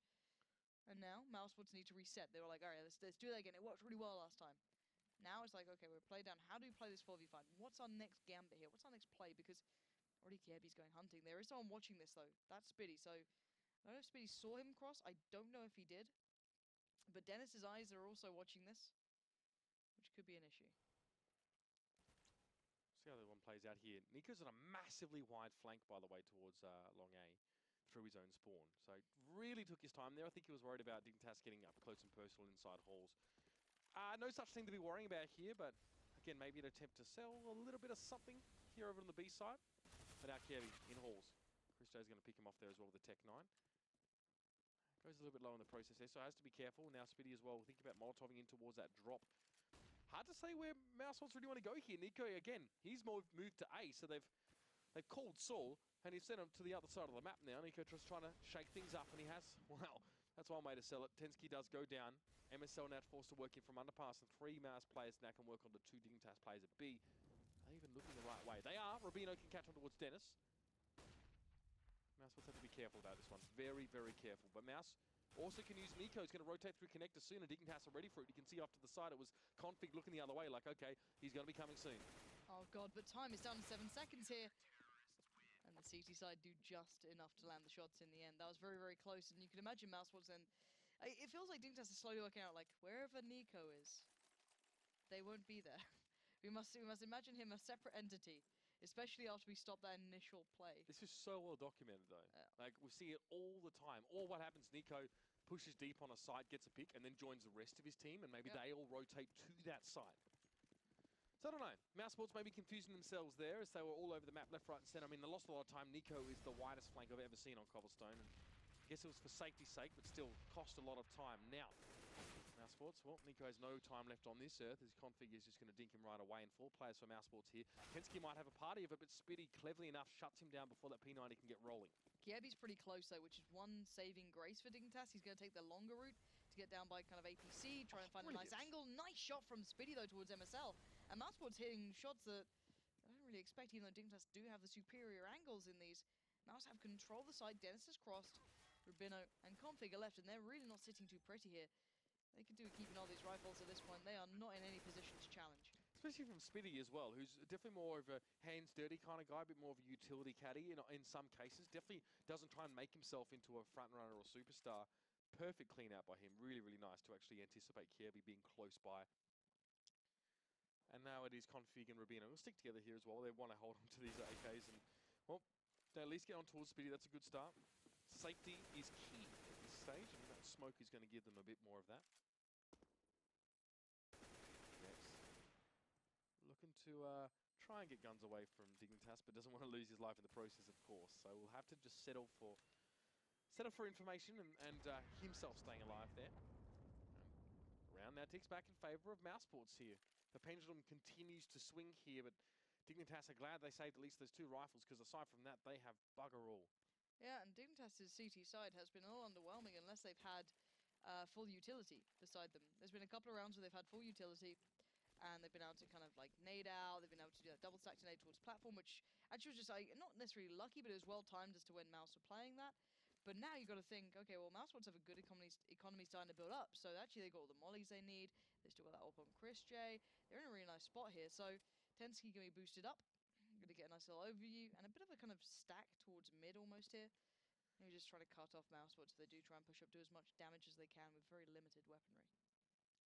We'll see if Tensky's going to be one and done from that position, or if Mousesports even filter themselves that way. Look at this, though. Might be able to get all the way down long. That Dignitas even knowing that. Kirby cleverly enough there. I'll throw the Molotov in that direction. Slowing things up here on the side of Mousesports. They do have to take their time, and it will be Chris J at the front. Again, probing. Looking for that opening here as well. He might have one there. It's a great little pick on towards Kirby as well. Will you expect Tensky to be up towards the side? Tensky had best be getting ready. No drop down. Oh, he's going to go for it, actually. Almost gets Chris J, but taken down to 1 health. He now has to jump down, and he's pincered between underpass and the rest of the site, which pretty much under control of Mousesports now. And MSL's going to see the bomb, so that'll mean that the rest of the players can come across, and they're going to commit to this round. Config and Rubino are on the site now with the rifles. Tensky behind, but down to absolutely nothing. Really doesn't, bring much to the play. And look at these mollies clearing out every corner. Dig want to wait in. Config has to take the fight. He gets down 1, but I don't think he get much more. He gets 3 in the end, but Nice spray control. That was rough. that's a little scary. Okay, this is 14-14. Suddenly, okay, you know what? Mousesports, they've been powering through this game. Dig have not been stepping up to the plate. This could be all but done. The money, though, not good for Dignitas as well. And this is not good timing for it. They took... Oh, I guess they took the Gambit last round, and they got good value for it. They got guns away from Mouse, but they just don't have the money now to work with it. And they've got 1 smoke, no armor. Only Rubino and Config actually have upgraded pistols, so this could be pretty nasty now as it pushes off the side. Nico gets there already, gets himself 1 Dennis with 1 himself. Nico gets traded in, though, as Tensky just chilling elsewhere. It was a half push to be as well, so the rest of the team were left behind. But Spitty gets the bomb down, blasting through Dignitas' line up there as well easily enough. And this just puts Mousesports on towards match point with a big comeback on a map that we think is one of Dignitas' very best. It's more the fact that Mouse have actually come back this well after losing rounds that were baffling. They've actually recovered very nicely. Now Tensky just leaps into Dennis. Oh, poor Dennis little is having a bit of a mare. I'm not gonna Dennis doesn't have the best time of his life, but he's played okay, to be fair. Like, I don't really fault him in. So, like, you see a lot of situations where you're just getting shot through smoke or naded out, just stack naded or something like that. So it's fine. He's done his job. And the fact that Mouse, and remember I said this, Dennis or Tensky, whichever one of those 2 starts to fire, can guaranteed victory for their teams. Tenzi 7-20. Dennis has stepped up a lot here, and Mousesports are on match point. Yeah, and this is big. Mousesports have everything they need. They've got the UMP on Nico, which is good enough. They're going to go for a quick play towards drop. They're doing a lovely split towards B. Now Rabino and Config are completely surrounded, flashed up, and Rabino still does some work there. Catches out next. Should be into a 4v4. Rabino somehow stayed alive and allowed Config the chance to now do the damage. There comes Christian, though, flying out with the Tech 9. Bring down to a 3v3. The site is Mousesports', but the retake is in Dignitas' hands. Christo has the bomb. He's just deciding whether he wants to stay and try and peek that one. It's Nico actually that gets on towards Tensky after Speedy drops. Will he plant now? In a moment he will. Kirby's very, very low here. Don't know what he's going to do with the decoy this last round here as well, but he's going to throw that nade out on towards the side. A lot of smoke, and Nico actually, look at this aggression. He's so low. Don't reload now. God, no! Kirby picks him up, and now it's Chris J left on his own, but we've seen him go 1v4 in this particular circumstance, so don't be counting this man out right now. We missed the shot, though, when he's peaked by MSL. Bit of distraction there from Kirby just to fly his way in, and that's going to be the defuse. It's going to be overtime, and Dignitas just hang on. You okay there, Alex? What was that? That comes through on the stream. That's quite nice. Just, Yeah, he just wants to get back on and chat more with Yanko, I think. Where they can delve deep more into this Nico fascination. But that's insane that Mousesports kind of messed that up too. Nico reloading. Well, I mean, Well, I don't know if he had to it's- go aggressive in towards drop there, but reloading, the timing wasn't really favouring him. It was more the fact that they pretty much had the site under wraps, right? They had, was it 3 plat 2 drop? I can't remember which way it actually came down to it, but they completely outdid the 2 players who 2 were plat, locked in 3 towards drop. B.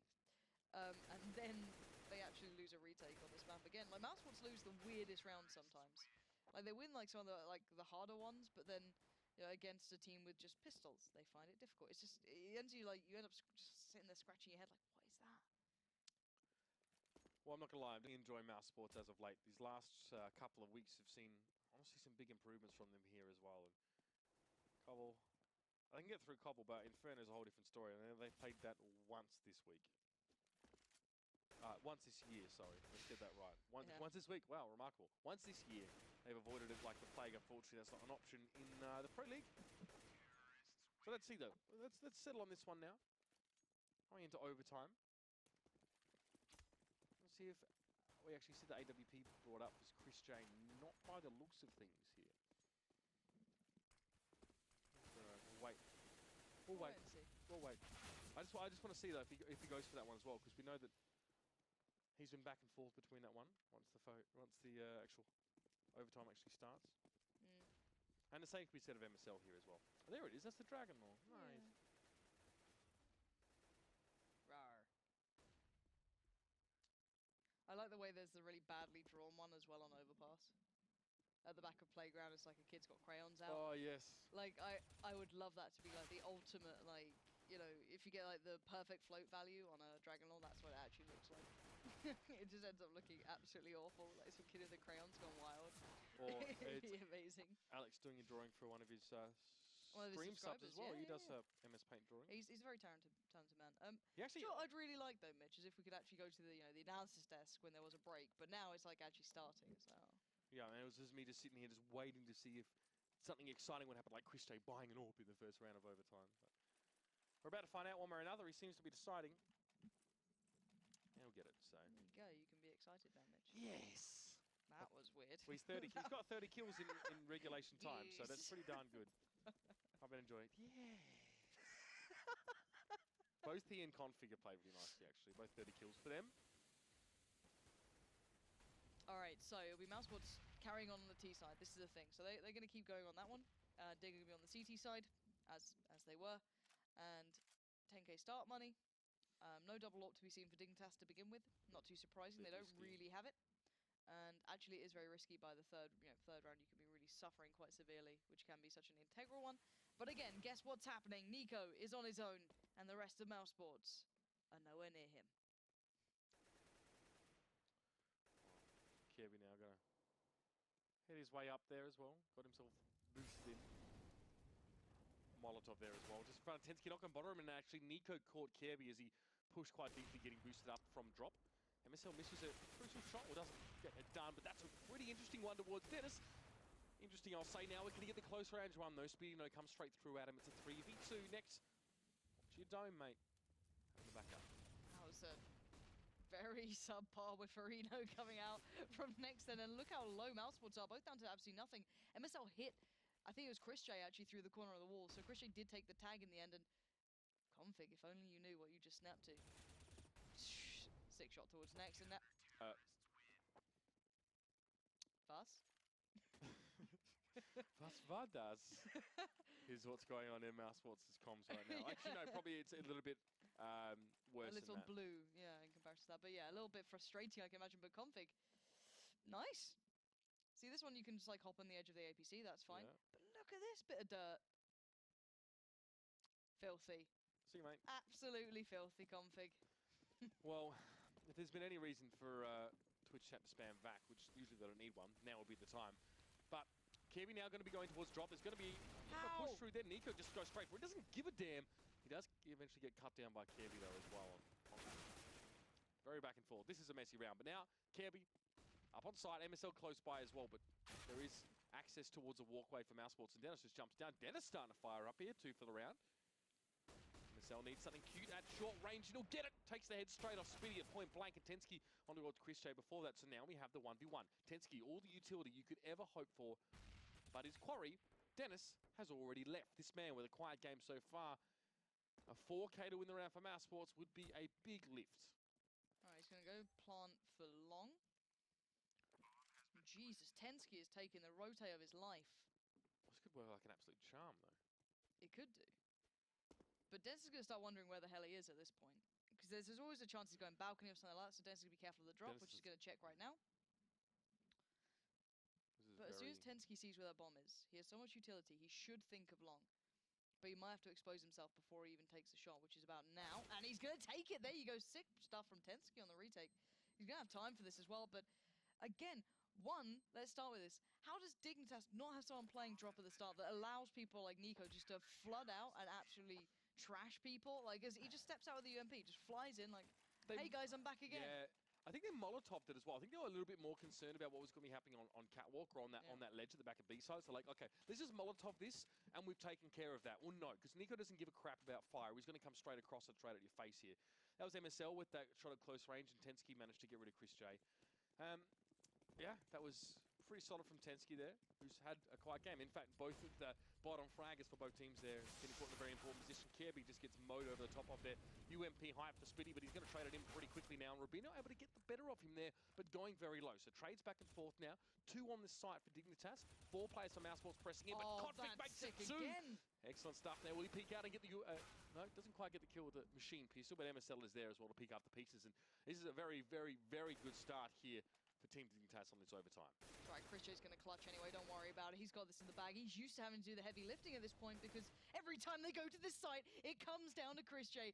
And again, the Flying Dutchman strikes again. He takes down Rubino. What is this? I don't understand this game anymore, Mitch. Don't understand. Well, I think Dignitas probably wish they'd mashed that B button a bit more because Chris J has evolved. Have a look at this one. See you later. And quickly around the corner is Rubino trying to challenge him. We've seen this scene before multiple times in Chris J. Mastery of the situation as always. Important round bringing back for Mousesports there as well because Dignitas is still on the cusp of this one. Going 1 and 2 in that half is not too bad for Mousesports. Now they get to sit on this CT side. And Nico's bought an AWP already. It's double AWP on the CT side for Mousesports. They're going for it. I guess you have to at this point, right? It's still or die when you're on this point. You're 16, 17. You have to kind of bring back the round to even think about it into the future. So fair play. I guess it worked well when they went for it before. A bit of a stack towards B, leaving only 1 on long. This could be insanity. Chris J is going to be backing away from this. So it's almost kind of like a replica, right? You got Dig doing the 4-1 split. And now Chris J has to come up with the goods on the CT side. I mean, no one better than Rubino to try and sell something at B, but MSL make his way out through danger. Has seen nothing yet as well, because Dennis and Chris J give ground up, and they've done this quite well in the past when they've been pressured from long. So if they can set up at the back of A, give that control over, they've thrived in situations where Dignitas have had to come to them. Perhaps that will happen in a different way, though. Look at Tensky backing all the way out. And Dignitas are heading through halls as well to B now. I don't really know what Rubino's been trying to do or what he's achieved so far in this round, as we've been watching most of the rest of Dignitas here, but Nico will be waiting for any push out. So Dignitas are going to have to pave the way with correct use of utility, otherwise they're going to fall in a crumpled heap. So Rubino's just gonna be kind of like a gift to the gods at this point, just kind of like on a skewer, just. Burn off them. Oh, nice. Nice to go for the jump on the cross. Kind of expecting that then. Two players known. Digger going to go for this B hit here, and the bomb is with MSL. Keep your eyes on that. They are right next to Nex as well, so this is kind of curious. They've got drop under control. They have no pressure towards platform, and Mousesports do like to sit further back. They almost back away from B. They give up the site and almost play retake. Spiddy's closer this time, though. You can see they're all playing by connector here, and there you go. Spiddy gets caught out. Now the rest normally coming to the matter. That being Nex first up, takes the shot. Beautiful spray down from Nex. Denies 3 players from pushing through. Can't quite make it to the 4th, but Dignitas are now down to 2, but Tensky and Rubino left to do it all. That may not have been enough there. That big effort, of course, from Nex. 2 players now for Mousesports versus 2 of Dignitas, and the bomb, it should make its way over. Rubino is in position to plant that one down, and Dennis going to join up. They're going to try and interrupt this one as well, but the plant is done. Mousesports not able to stop that one now, and they've got to hit this side, and they don't have much to work with. It's just Dennis left, and he's flashed out completely. Rubino and Tensky just off towards the side. This could be a heartbreaker for Mousesports. This would be match point also for Dignitas. Smoke for Dennis on the side. Just setting this one up here as well. Has a kit. A lot of damage being taken. Actually only 33 now. He's actually getting the defuse. Surely not. No, Rubino shuts him down. Sometimes you just had to expect that there may be a possibility that the sneaky defuse will work, Forest, but not this time. Yeah, that can happen. All right, Dig. That was mildly terrifying, and I kind of feel that Spiddy was out of spot then, because I actually like the way Mousesports play. Once they know that Dignitas are doing that B hit, they all kind of like fall back towards connector, you know, just wait it out basically, let all that utility come down. If they plant, they plant. So what? They play full retake, which is actually really nice to watch. But now here we go, Dig again, T-side coming up. Early pressure towards Chris J. Dennis though is with him this time, so maybe not as so alone here, and won't be caught out initially. Dignitas in no hurry to hit a particular side right now. They're just going to gather themselves together on A and try and make it work. Just AKs for the entirety of that squad, and Mouse have impoverished themselves to get another AWP in the hands of Chris J. They do not have a lot of money. But Digger going up against 3 players here already. Nico soloing B. Spiddy's going to be on the way. They're going to go all in on this one. Kiebi's going to have to open this up pretty darn fast, or someone will have to. They've crossed so much ground already. Dignitas getting on towards this side, and Config gets a great start. Chris J goes down. MSL also gets on towards Dennis, and Rubino picks up Nex. Nex not able to get value. Just trading out now, and only 2 players left for Mousesports, and they have a big divide to cross to get towards this side. Rubino will be the first target in their way. Tensky back off watching long. Then Spiddy just has to sit there and wait till the smoke clears, and then the Molotov follows it up. Spiddy has to find another way to get towards this side, and Nico as well. Thinking about options as well. Rock, paper, scissors. Who goes first, boys? It's going to be Spiddy as well. Nico picking that one with him now, and it's all or nothing for Mousesports. They press forward. Nico's lost his teammates, but he only needs himself. He almost gets the 3rd. But he is going to fall down. Dignitas get it done in overtime, but Mousesports, well, they made them work for it, Lauren. But you've got to feel some of those rounds that Mousesports lost are ones that you go back onto and you watch back and you'll be kicking yourself. Because honestly, the amount of times Dignitas on a pistol were able to cause so much issue for Mousesports is unbearable to witness. Those are rounds. Okay, the first one's a little unfortunate, let's say. Let's just write that up to we weren't expecting it. The second time in a row, and they actually lose it, is insane. That should never be done. But again, Dignitas never seemed to give up. We saw great plays from, Nex coming out. We saw Chris J performing.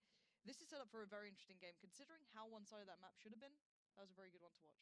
Absolutely. And speaking of one-sided maps, it's Inferno coming up next, which we haven't seen too much of Mousesports on in recent times, but we'll leave that to the desk. Let's pass it over now to the gents to break that game down. What a match. What a match indeed. A map that people would have coined going to way of Dignitas. It's one of the maps that they succeed most on.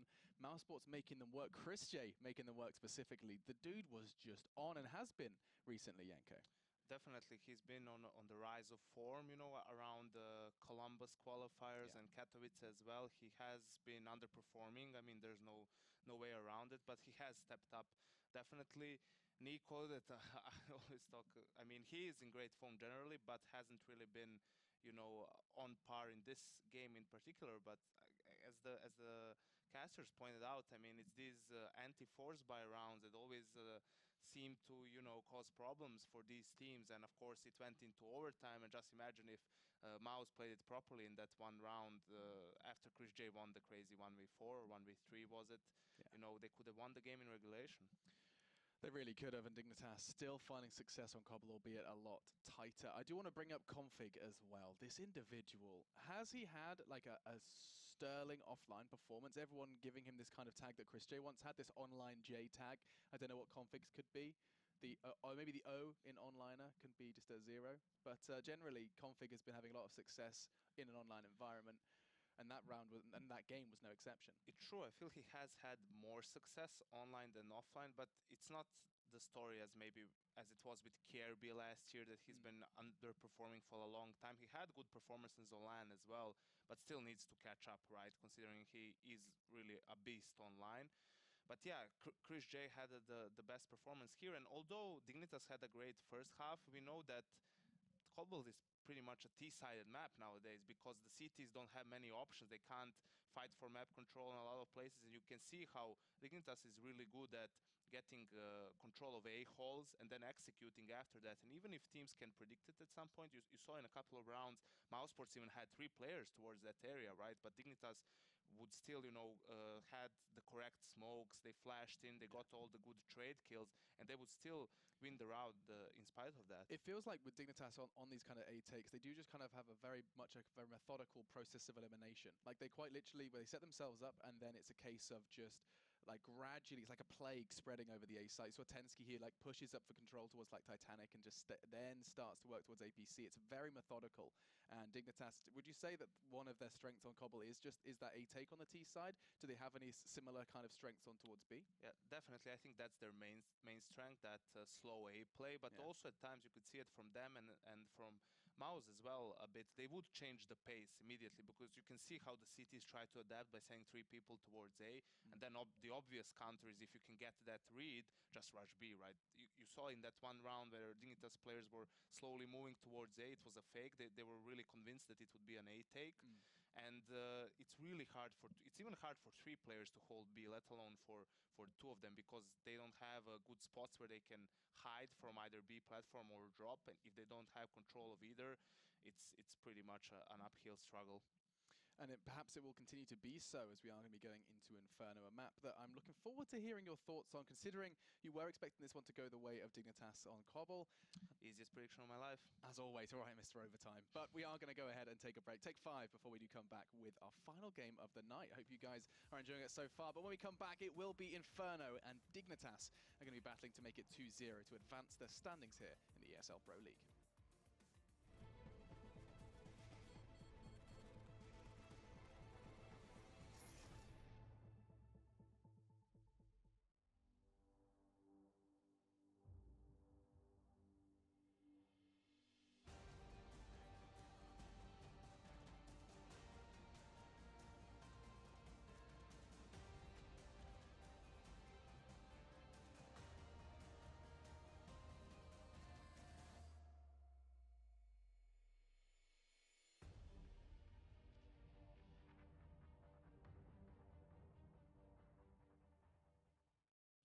G2A.com, the best video game store ever! Fast as lightning, solid as a rock, cheap as duck. What's more, you can sell on it because it's also a marketplace. Remember G2A.com, the best video game store ever!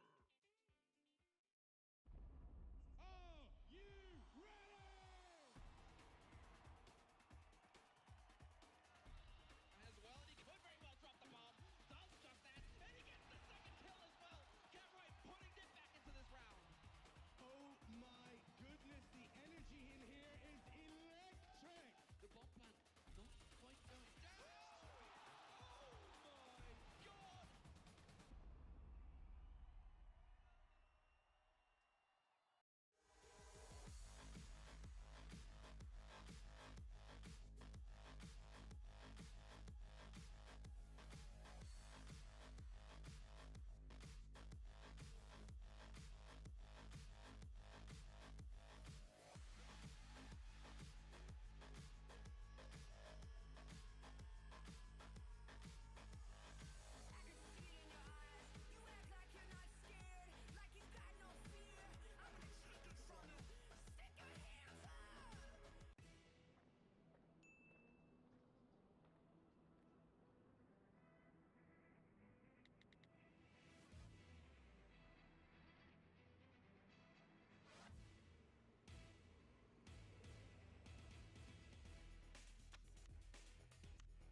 part by Logitech G.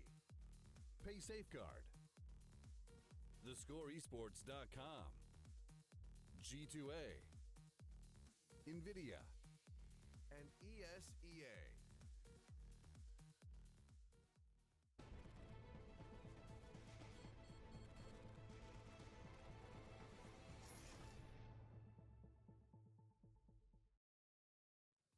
Welcome back and good evening to the ESL Pro League. I'm once again joined by Yanko, and we're going to be talking about our final game of the night. It is going to be battled out on a map we haven't seen yet. It's going to be Inferno between mousesports and Dignitas. That cobble was a very close affair, though, over time, and this time going the way of Dignitas, which is a big change from the last two cobblestones these guys played, which was like 16-4, 16-3 in favor of Dignitas. So mousesports definitely seem to be performing much better, as do some of their individuals here in the Pro League. Yeah, it was a very weird game. Also, the fact that Nico was always by himself, lurking away from the team. I'm not really sure if that's something that they want to do, or is it maybe they don't want to reveal their true game a couple of days before the major. But yeah, Dignitas won that game fair and square, and now we're moving to Inferno, which is interesting since mousesports only played it once this year, and it was in DreamHack Malmo qualifiers where they actually managed to beat G2 after overtime.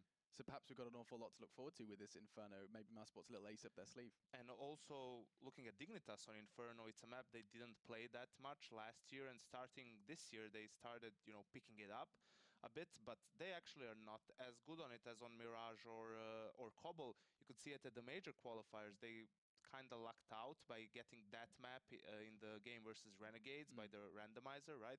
And they lost on it 16-9 to Renegades, pretty straightforward. And watching that game, I remember seeing how their, movement around the map isn't as crisp, isn't maybe as clear cut as it is on some of the other maps. So it's going to be interesting to see how these two teams fare off. Returning to the point about Nico lurking on Cobble, it hasn't always been seen as something like a mousesports strategy where they do leave Nico alone on T side sometimes, like overpass maybe near Monster, they leave him towards B and like they construct something towards middle, letting him try and find something. Is that not the same kind of I feel it depends on the map more. Right. On overpass, yes, he goes water by himself, tries to get an aim duel because he's, Nico has a good chance of winning that, right? But on some of the other maps, like Mirage, he's the guy going around mid area, right, in that default, trying to get an entry kill there, giving info to his... So it depends in the end. I just feel he might be better utilized on Cobble than that. elsewhere. But I mean, going into Inferno and diving a little deeper into this one, how have mousesports gone this long without playing Inferno? I don't know, but more so to the team that we have seen on Inferno more often than Dignitas. We always kind of criticize them as having a few maps that they're capable of. Inferno isn't one of them. You always kind of say Cobble and Mirage are their strengths. How weak are we talking then? What is the difference? What's the difference between a strong, a Dignitas Cobble and say a Dignitas Inferno? I mean, it takes a lot to become good on a map, right? Because simply it starts off with, are your players willing to play that map? Do they feel comfortable? And can you define the roles on that map as easily as you can on the other maps? Also, figuring out how the map works by itself. Whether, how do you take control of Banana? How do you take control of apps? How do you react, on the CT side if the Ts are doing something and so on. So there is a lot coming into, becoming good on a map. And then after all of that, you need to figure out the timings, when do you go for each strat and so on. So it's a work in progress, I would say.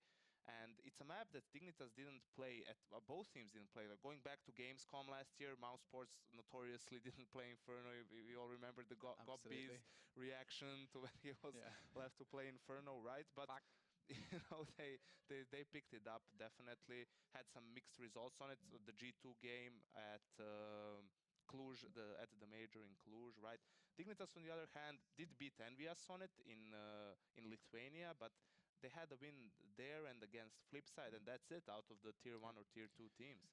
And so with that said, quick prediction from you, Yanko. You still believe this could be going the way of Dignitas a second time, or you got some faith in Mouse? This one is pretty unpredictable. I would have to go with mousesports on this one, simply because I feel that, I don't know. I just feel. I know that sounds. Listen, that's a rarity from Yanko. I'll go with. I know Nico is comfortable on this map. He plays Banana on the CT side, and he's pretty capable of holding the Banana by himself and allowing his teammates to go towards A to play 4A and so on. So maybe that would be something that would, Okay, you so know, we've got a biased prediction from Yanko there, basically on the premise that his pal is good at it. Now, though, we are going to be going to your casters. It is going to be Inferno, our final game of the night. We hope you enjoy, and to guide you through it, it's going to be Pansy and Uber. Take it away, you two. Thank you for that prelude, gentlemen, and maybe Yanko might just be right. I think it's actually a fair prediction to make in most cases, but this might have been mentioned as well. This is only a map that was played for mousesports once this year in the Malmo qualifiers. Actually lost to G2, though, in a tiebreaker. Yanko, get it right, mate. But there's a knife round for mousesports, pretty comfortably across, and Oh, everyone's getting very edgy tonight. that's Mitch. it. We're We're all edgy lords here. I'm not 6 edgy, 5 you at least. 6 edgy, 5 me. Here we go, though, of course. This Inferno, we're going to be jumping in, and we're looking at headshot percentages now as well. It's quite interesting. Nex and Rubino both quite similar in that one. And yes, you can see Mousesports not playing a heck of a lot of Inferno, but maybe they've got some secret special tactics tucked away for us. Maybe they were saving them for later on, bigger tournaments, but they might have to show them here. We'll see. Yeah, again, you know, they could do with some victories now during the Pro League, but not exactly the biggest worry for them right now. Maybe a couple more events on the horizon they're going to be keeping their eyes on, but you got to come up with something in these at the end of the day. So we're going to have 2 utility players coming out for Dignitas here, which will be MSL and Config. P250 for Config there, and that's about it. So Smokes and Flashes galore on the other side. We do have Spiddy being that player, and it looks like Dig are doing pretty much the Glock train towards B at the moment. Pop Flash towards the corner. They're going to try and exploit where Nico was. He's fallen back pretty well here, but flashed up again. Has to retract back to side. And it's down to Dennis to hit some shots here, but it's Nico again doing the damage. Nico gets traded in though there, and Dennis not able to do too much before having to back away here. You've got Dennis, Spiddy, and Nex all coming from different angles here, and Nex has to get this frag if he wants to get any sort of egress across towards that side. But Config's going to make it very, very hard for him. Kirby even joining as well, so putting 2 players into that one just to try and shut that down. Great flash. Config picks that one up. Now Dennis and Spiddy working onto the side, coming out of construction here as well. They have to try and clean Rubino off before his backup comes, but he's just trying to hold up for as long as he can, and Rubino actually gets the kill. And that's Spiddy in a 1v3 to try and keep his round in it. It's not going to happen. Yeah, Config I absolutely love that flash as well. I don't know if we caught it. That went down to Padana just off the little wooden beam above him. Really nice little pop flash, just gave him the chance to get the shot. So Dignitas, I called it a Glock train. Excuse me, there was a P250 of course in there, but just overwhelmed. Nico was pretty much flashed out for the entirety of that. He still got 1, but eventually just got taken down. And was it Spiddy who was with him? Yes. Yeah, and Spiddy just didn't hit. Oh, it was Dennis, I think, It might actually, have been was Dennis, back on the side. yeah. I don't think Dennis was able to hit much either, which is a problem. So, again, good stuff from Dig, just very quick, you know, just dirty play almost, you know what I mean? It was just like, just go to the site, see what we can do, done. And again, now Mousesports, going for the force-up. We've got the 5-7, Deagle with a bit of armor, CZs here and there, and a couple of nades. I wonder if they're going to go for a deep nade somewhere. Who are they on? Nex and Chris J. They could go for a nade down mid if they fancy it, but actually a little late to be doing that now, so probably not going to be the case. And Dig just going to go to what seems to be a default on Nico with that Deagle, rattles off a shot straight into the brain of Rubino. He does water back away there as well. Just as well, the man had some armor on him, but still will slow down Dignitas a little bit more. It's just Tensky now in Banana, but the main news is this. It's Kirby trying to make his way into apartments. Config and MSL are teasing at mid as well, so perhaps a chance here for Kirby to get past as Spiddy is drawn away towards the opening of Boiler. Now, that's it. Kirby does come up at the right time, but MSL drops for that one. And Mousesports are trading into this round pretty effectively. Dennis and Nico can rotate through here. If Dignitas don't make a move soon, they may just have to pull out and go for B. Yeah, Tensky has the option to try it out. It's like, do I want to take on Nico with a Deagle? Well, they don't want to leave the guns away, so they've probably hidden those out. Now, Kirby's going to take the fight, gets it done cleanly, but there's a lot of threats on this site. You can't clear out these corners too safely. As seen, Chris J's just tucking himself into pit, maybe looking for that, for the apps push out. You have Dennis just watching for his cross, but then you leave CT Arch open. So again, it's where do they take it? Kirby going towards, apps is pretty much giving away the game here. That means it's going to come down towards A, but they're going for a wrap, trying to put those rifles to good use. Now Kirby knows there's one in pit. He needs to find Chris J pretty quick. They've got no ones in sight. They spot Dennis, don't take him down though, and now it's clear. Good work from Kirby to get that done. But now Nico's on the rotate. A little late, but he had to make sure that no one's going to lurk back round. And Kirby's on for the ace, bearing in mind. He's been clearing this out very nicely for himself. And Nico already finding one with a Deagle. That rifle is like the treacherous bit of bait. Picks it up. They now know where he is, and he gets shot down. Yeah, I guess Dignitas not bothering to think about B there, even after losing 2 players. They had the weapons, and Nico had to split over towards B. Always going to be a possibility of a rotate, but Dignitas just pressed forward. Lost quite a few in that round, of course. Kirby had to do a heck of a lot to get Dignitas over on towards that side. But at the end of the day, job done for Dignitas, get that second round now, and again, Spitty wants to go for that Zeus. I can't figure out if that's like a tick or it's an accident or something like that, because he's bought nothing else. It's a one-shot close enough, you know what I mean? And considering Dignitas are bringing rifles to the playground, I guess it's fair, but we're going to see like a kind of like a fake out towards CT Arch, and they're going to get pretty punished for that. MSL's going to get taken down. Perfect flash. Dennis, please hit the shot. Thank you, Dennis. Takes down Tensky, but will back away. This is costing rifles, bearing in mind. So this actually isn't bad damage being done at all. MSL was the only one with the SMG here. I think Config's just hidden that rifle over the fence, so that's unrecoverable now. And they've only got the MAC-10, so still. Spitty's got that Zeus there. We've got the CZ with next. And they have to play retake, and that's going to be extremely difficult. Mousesport's expecting to be in this position there as well. They're probably happy enough to trade 1-for-1, especially when the investment has been relatively low. But Chris J has a MAC-10. Next has a CZ as well. If they can get up close and personal with Dignitas, it could be a very different story as to maybe what is written here. But Kirby will be watching in towards CT. That smoke is about to expire. He's not going to see a whole lot as well. It might be his time just to pull out of the site and be done with it here. Maybe he has a parting gift. Might be able to spray down towards next. And he does get traded in. Spitty picks him up again. So that's what Mouse are looking for. And they'll be able to keep that rifle. There's no way that Dignitas can, or not. Bomb will claim Chris J and put the rifle back on the ground. It's unfortunate. If they kept that, that would have been really, really nice. But again, this is the thing though. Dignitas' money's going to be good enough here anyway, even though they've been kind of like going in heavy on these rifles. But Chris J going straight in on the AWP as well. So here we go. Not a bad spawn either for Chris J. Would he be brave enough to go for that insta-peek? It is Chris J after all. No. It was kind of like lining up for what could have been that flash, but doesn't have one. Listening out for the footsteps. Or just cheating. One or the other. I absolutely kid before. Pansy accuses Chris J. No. But yeah, good play from Dennis. A little bit one-dimensional there, but he's going to do the close pop flash over the top. Going to blind him up. Nico takes the peek towards the car, allows the cross out, and the damage is done again. Mousesport's doing good work early on, but Tensky, once again, they're hiding so many rifles throughout this map, you know what I mean? Just like every round, it's like throwing one over here, one over there. And Dig now have a lot of utility left, but not a great deal of HP. They can molly out some of these corners to clear it, but Christian's already back pretty passively, so they need like a deeper smoke, which is what we're going to get now. That comes through, so now they're going to be a little bit paranoid. Have they gone CT Arch? Don't know where they're going in this one, removing some vision, but they're still next in Spitty and Pit. And Christian holding passively now in Library. Tensky just inching his way across there as well. Dennis will just sit up here in case there's maybe any wrap around towards B, but it's more likely that Config and MSL will try and test in towards Library, so there's a little bit of Overwatch potential there for Dennis.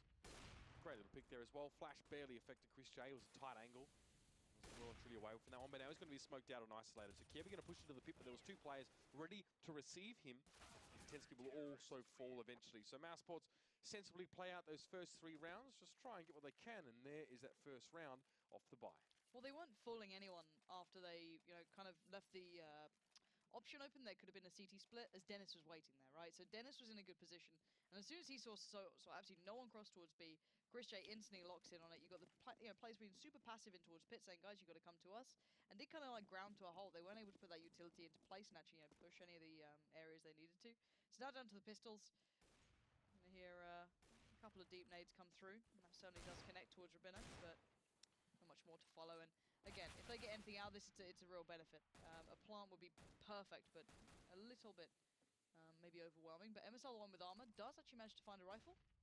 With 14 bullets, he decides to sit on a nade. Yeah, unfortunately. I think he was going to try and just use those last 12 points of health up the back of the flash and see if he can luck a kill, but not going to be the case. Well thrown nade there, and now Nico and Howard to defend on this B side. The spray is damn good. And Dennis is also going to be off from the side there.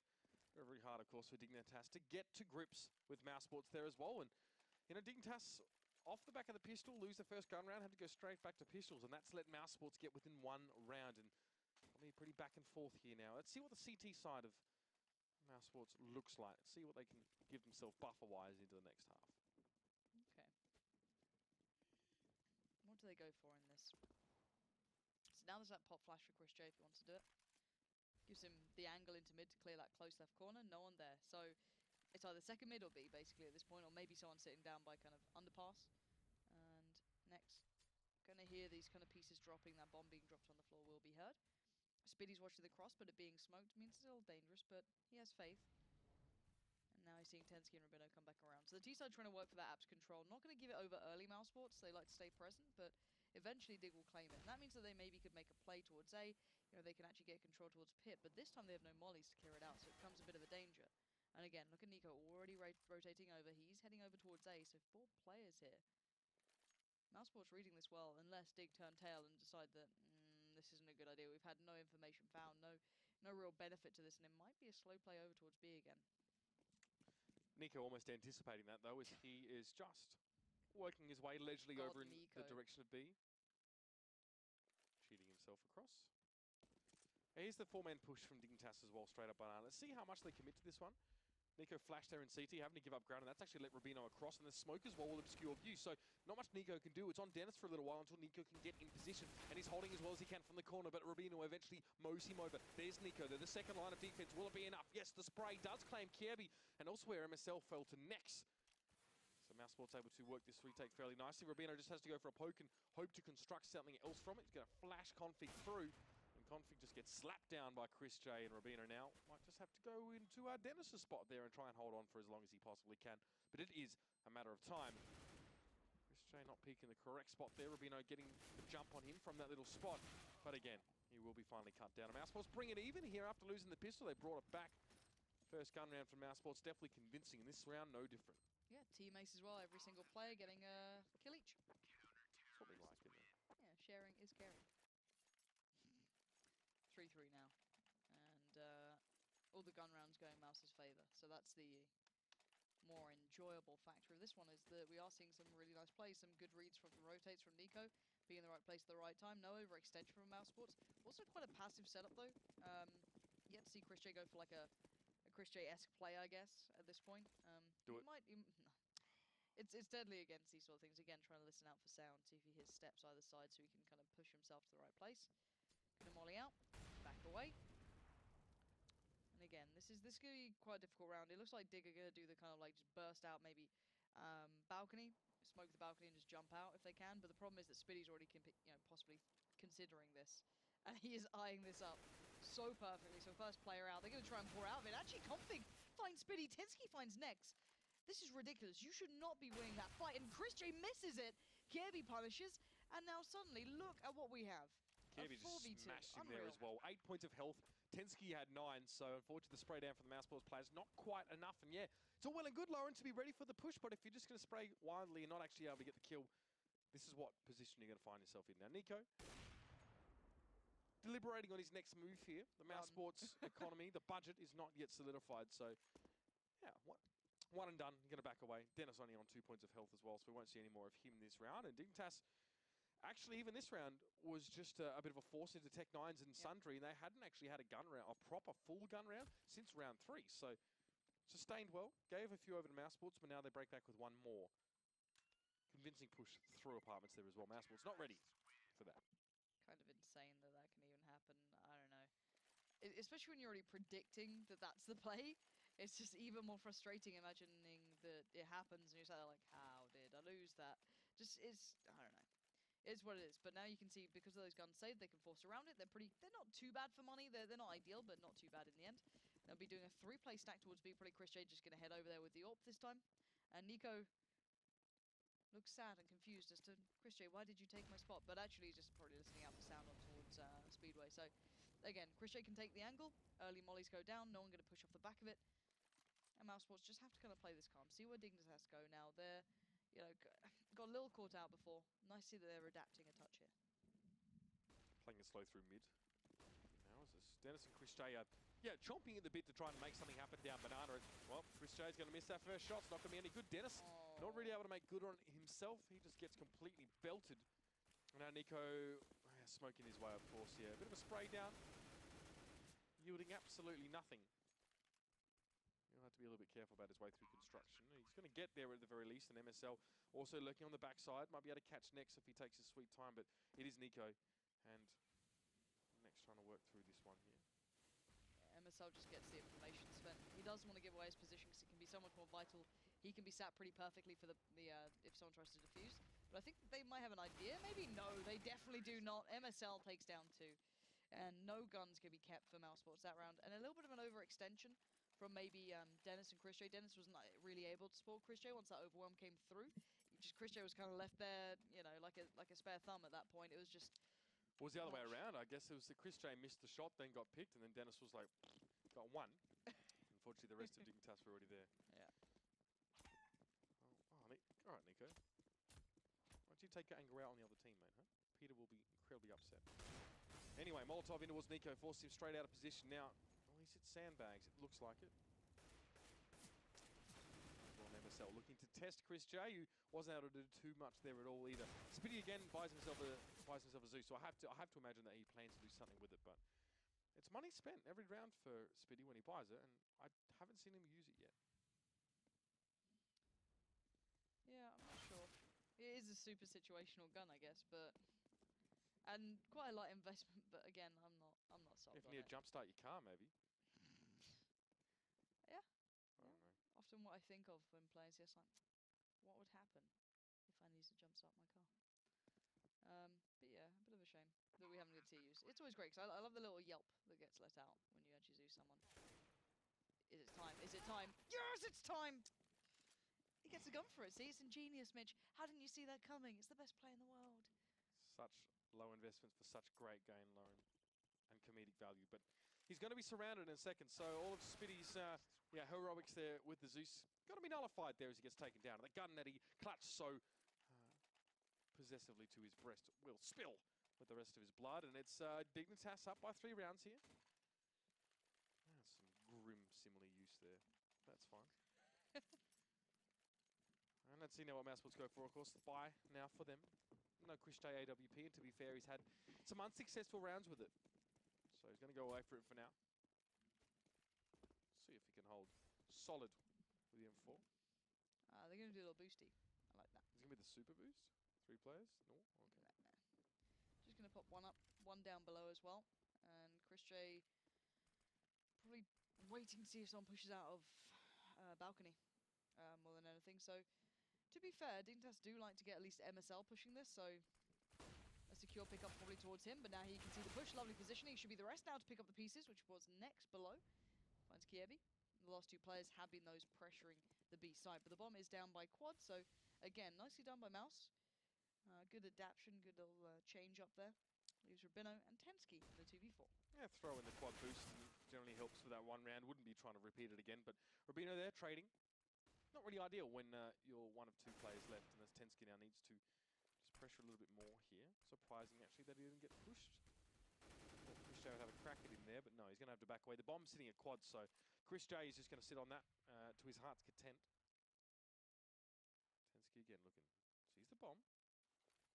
Sees no Mousesports players. Goes in the other direction instead, but Nico's already got himself on towards the side. He wrapped around, ready to just double stack. This little angle here as Tensky wants to go for it. It's very low success rate, of course, for this kind of play. I'm sure you can agree with me there, but Tensky peeks out, gets Chris J, but Nico cuts him down. That shot, where was Chris J? Was he in pit or behind the truck? Behind the truck.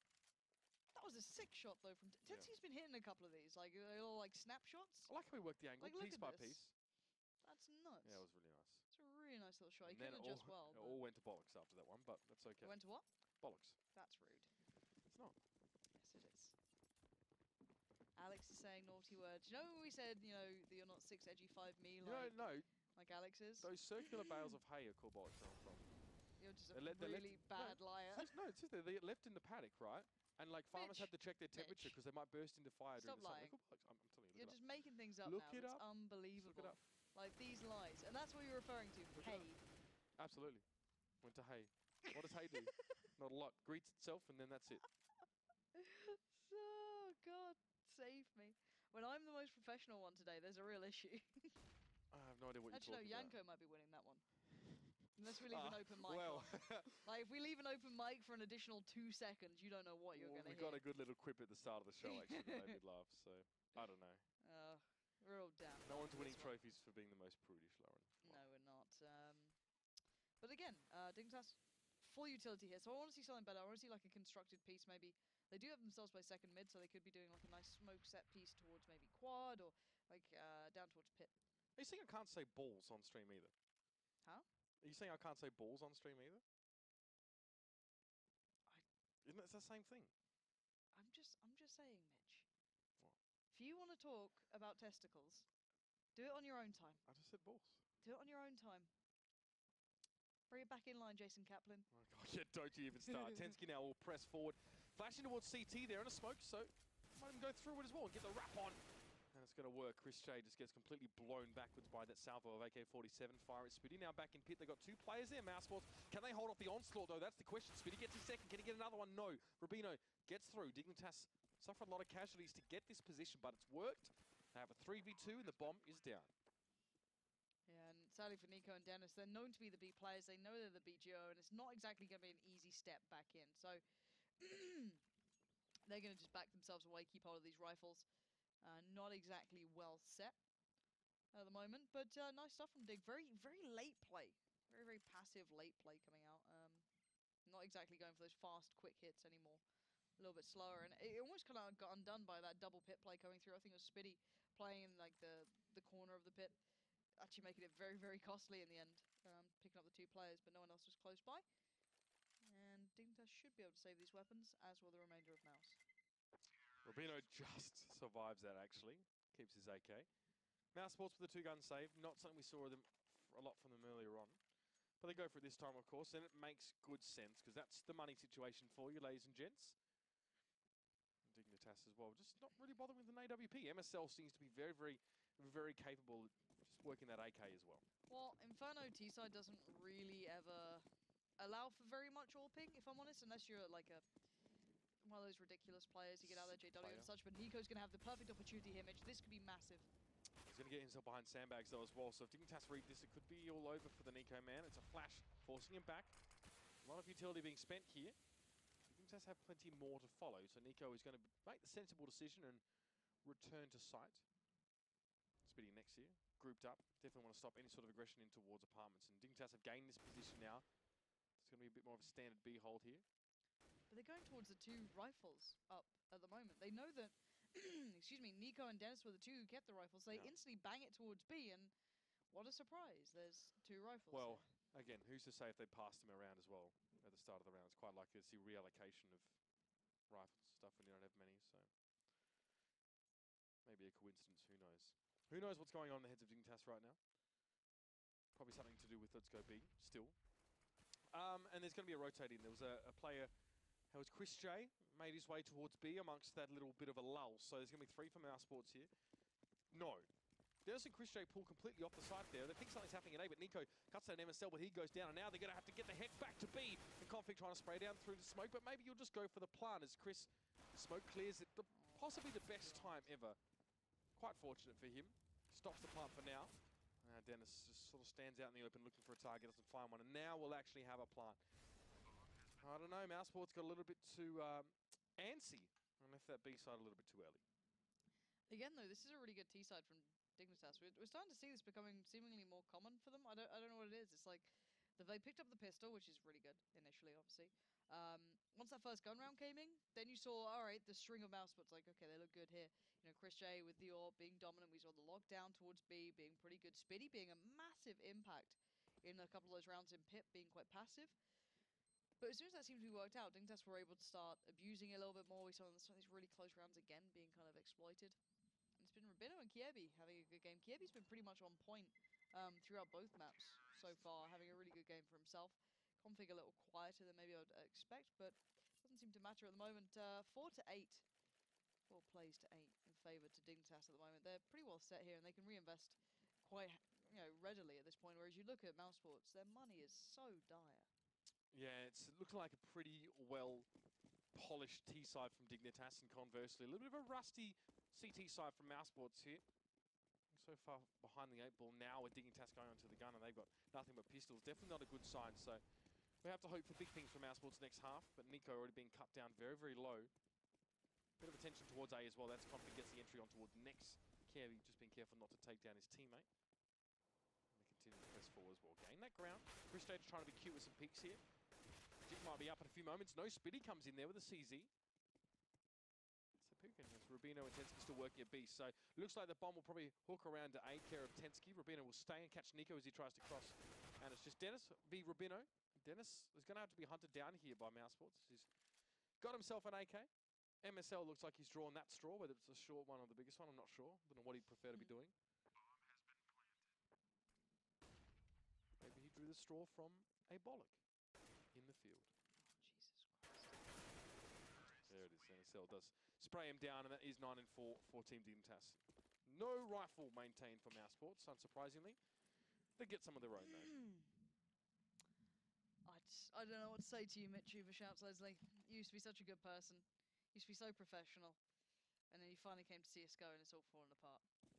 What is this? I don't understand. Just the swearing. Like, do you... It's not a swear word. Why do you feel the need to be edgy? I just don't understand it, you know? Like, God. people will appreciate you for who you are. But here we go. Aggressive play on Banana coming out again from the T side initially, but it's been met every time by Nico being aggressive, but there's no one to trade it out with, and he's isolated and left alone and gets picked up. Losing Nico already, Mousesports. Not a great start for them here. MSL has made his way forward, but Chris Stray gets the tight angle on towards Config. He knows he's going to be pressed in a moment. Misses that first shot on MSL. Lucky there. Does get the spray down. Takes a few more bullets than he perhaps would have intended, but it gets the job done nonetheless. And now Dignitas collapse on towards this A side, but Spitty, again, always featuring with 1 or 2 important frags, but it's not quite enough to keep Mouse in the game generally. Dennis, though, had the rotate, and this could work out quite nicely. Rubino going towards B. Dignitas just going to get the heck out of A. Rubino needs to set up pretty well here in construction, as Dennis is already spraying down through that smoke. So Rubino knows. He knows. He's in a good enough spot here. The problem is that if Dennis had just kept going to be a real nuisance, there'd be a man kind of loose, and he'd have had the information. However, he stops and tries to take the flight, bring it back to this 2v2. And actually, quite smartly, Rubino does fall back towards the side. Doesn't outstay as well from there. Going to spot out one. Move forward. Tensky takes a bit of a wide angle on that and actually will get punished. Now Rubino just takes the fight again. Spitty comes back in. A little bit of a careless hold once that plan went down. Rubino pushed up towards that fountain, and then he had a pretty good opportunity to make the kill, and it just let his aim get away from him there as well. He managed to follow up on Tensky and at least get that sort of trade, but then the jig was up and he was stuck behind fountain. It was 1v1 and the other guy knew where he was. So a little bit average from Rubino, but that's fine. Dignitas have that 9 rounds already on the T side, and they're hoping to add just one more here, last round of the half. Let's see, Nico has himself a Mag 7. 2 Pharmacists for Mousesports here as well, and plenty of utility to be going on with, so they won't be disappointed with what they've been able to put together here. Looking to get their 6th.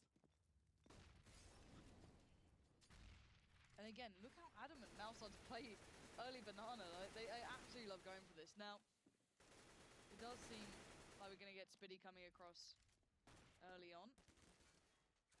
Gonna back away. And Digga doing really well at these splits, actually. Keeping people present on either side of the map, but it's weird seeing Spitty being the one to be the rotator rather than Nico, maybe just pulling people across at this point, as Nico seems to be the kind of like one and done guy at the moment with that Mag 7. Or none and done. Yeah, pretty much. Doesn't seem to go too well that time. And again, a little bit overextended. They're buying time, I guess, and doing a bit of damage normally, but doesn't really give you much. And Dennis just steps right in towards Tensky. That means B looks open. Now, Spitty is here quicker than they'll expect. Great flash through. Going to spot the bomb, take it down. Now they can rotate. But by this point, Nexus had to deal with so many players, and he deals with them perfectly. Takes down MSL and Config. I mean, they can actually get over towards B. Christy's going to be on the long, I guess, the long rotate now down mid towards Banana. And you have Kiebi and Tensky towards the side. They have one more smoke left for a CT re-smoke. Kiebi's just set up to take a full aim duel against Chris J if he peeks out of Banana, so that could be interesting.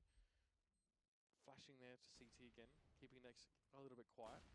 Oh, that could be bad. Like, Kiebi flashed away by Nex in his battle against Chris J. Good hurt, but he gets a little bit of a better position. Dignitas, they keep it together. It's 10-5 at the half and a very respectable total for a T side. And Mousesports, yeah, looking expectedly a little bit shaky on this one. Yeah, they seem fine. You know what I mean? Like, they just seem fine, which is weird. Normally, Mousesports have some really nice, intuitive, well-placed plays, and you see these individuals looking extraordinarily comfortable. They just don't look as comfortable, I guess, on this one. You know, a couple of misrotates, a couple of overextensions. Chris J being a little bit quiet in regards to his AWP ping in a way. You see a lot of, it's not the most CT, sorry, it's not the most friendly AWP map in the world. However, on the CT side, you can do some work. T side, it's even more limited. So I wonder if MSL's even going to go near it. I doubt he will, to be honest. Maybe once or twice if required. But again, a very good side for Dignitas. If they get the pistol in this, you'd assume they could maybe convert that into possibly a bit of a victory off the back of it too. Let's see what kind of start these two teams get off to now, as we're just about to jump into the second half. It will be no utility for either team, actually. Both of them just going for armor, so... Okay. Full MM loadout. Let's see how... Config, what is this guy? What are you made of? I don't understand. And he... Cheese, just cheese. Gets a second there as well. Dennis falls down. MSL now compounding the issues for Mouse Sports. Was Spitty at least can reply. 3 plays up for Dignitas. Nico getting caught there between some hay and a wall. He will also fall. Tensky deals with him quite nicely. Spitty now coming back into the action. He always seems to fire up a little bit late in the round. Let's see if he can keep Dignitas down. The bomb is at that hay cart and he needs to approach. He's going to be flanked in a couple moments there. Turns towards it. Does take Gravino very low. But again, 17 health against 2. Going to be very, very tough. But the man at Tensky does finish the job. Config coming out with some nutty plays there to start things off. Definitely took the wind out of Mouse Sports' sails as they tried to punch up second mid. I don't understand. Like, this shot, while moving, Keck. like, at the very end of the movement, like, hits the other key, but... I just don't get it. The guy's ridiculous. Absolutely nuts. And the dirty bite comes out from Diggs. She got the Mag 7, the UMP. A little bit more utility than you'd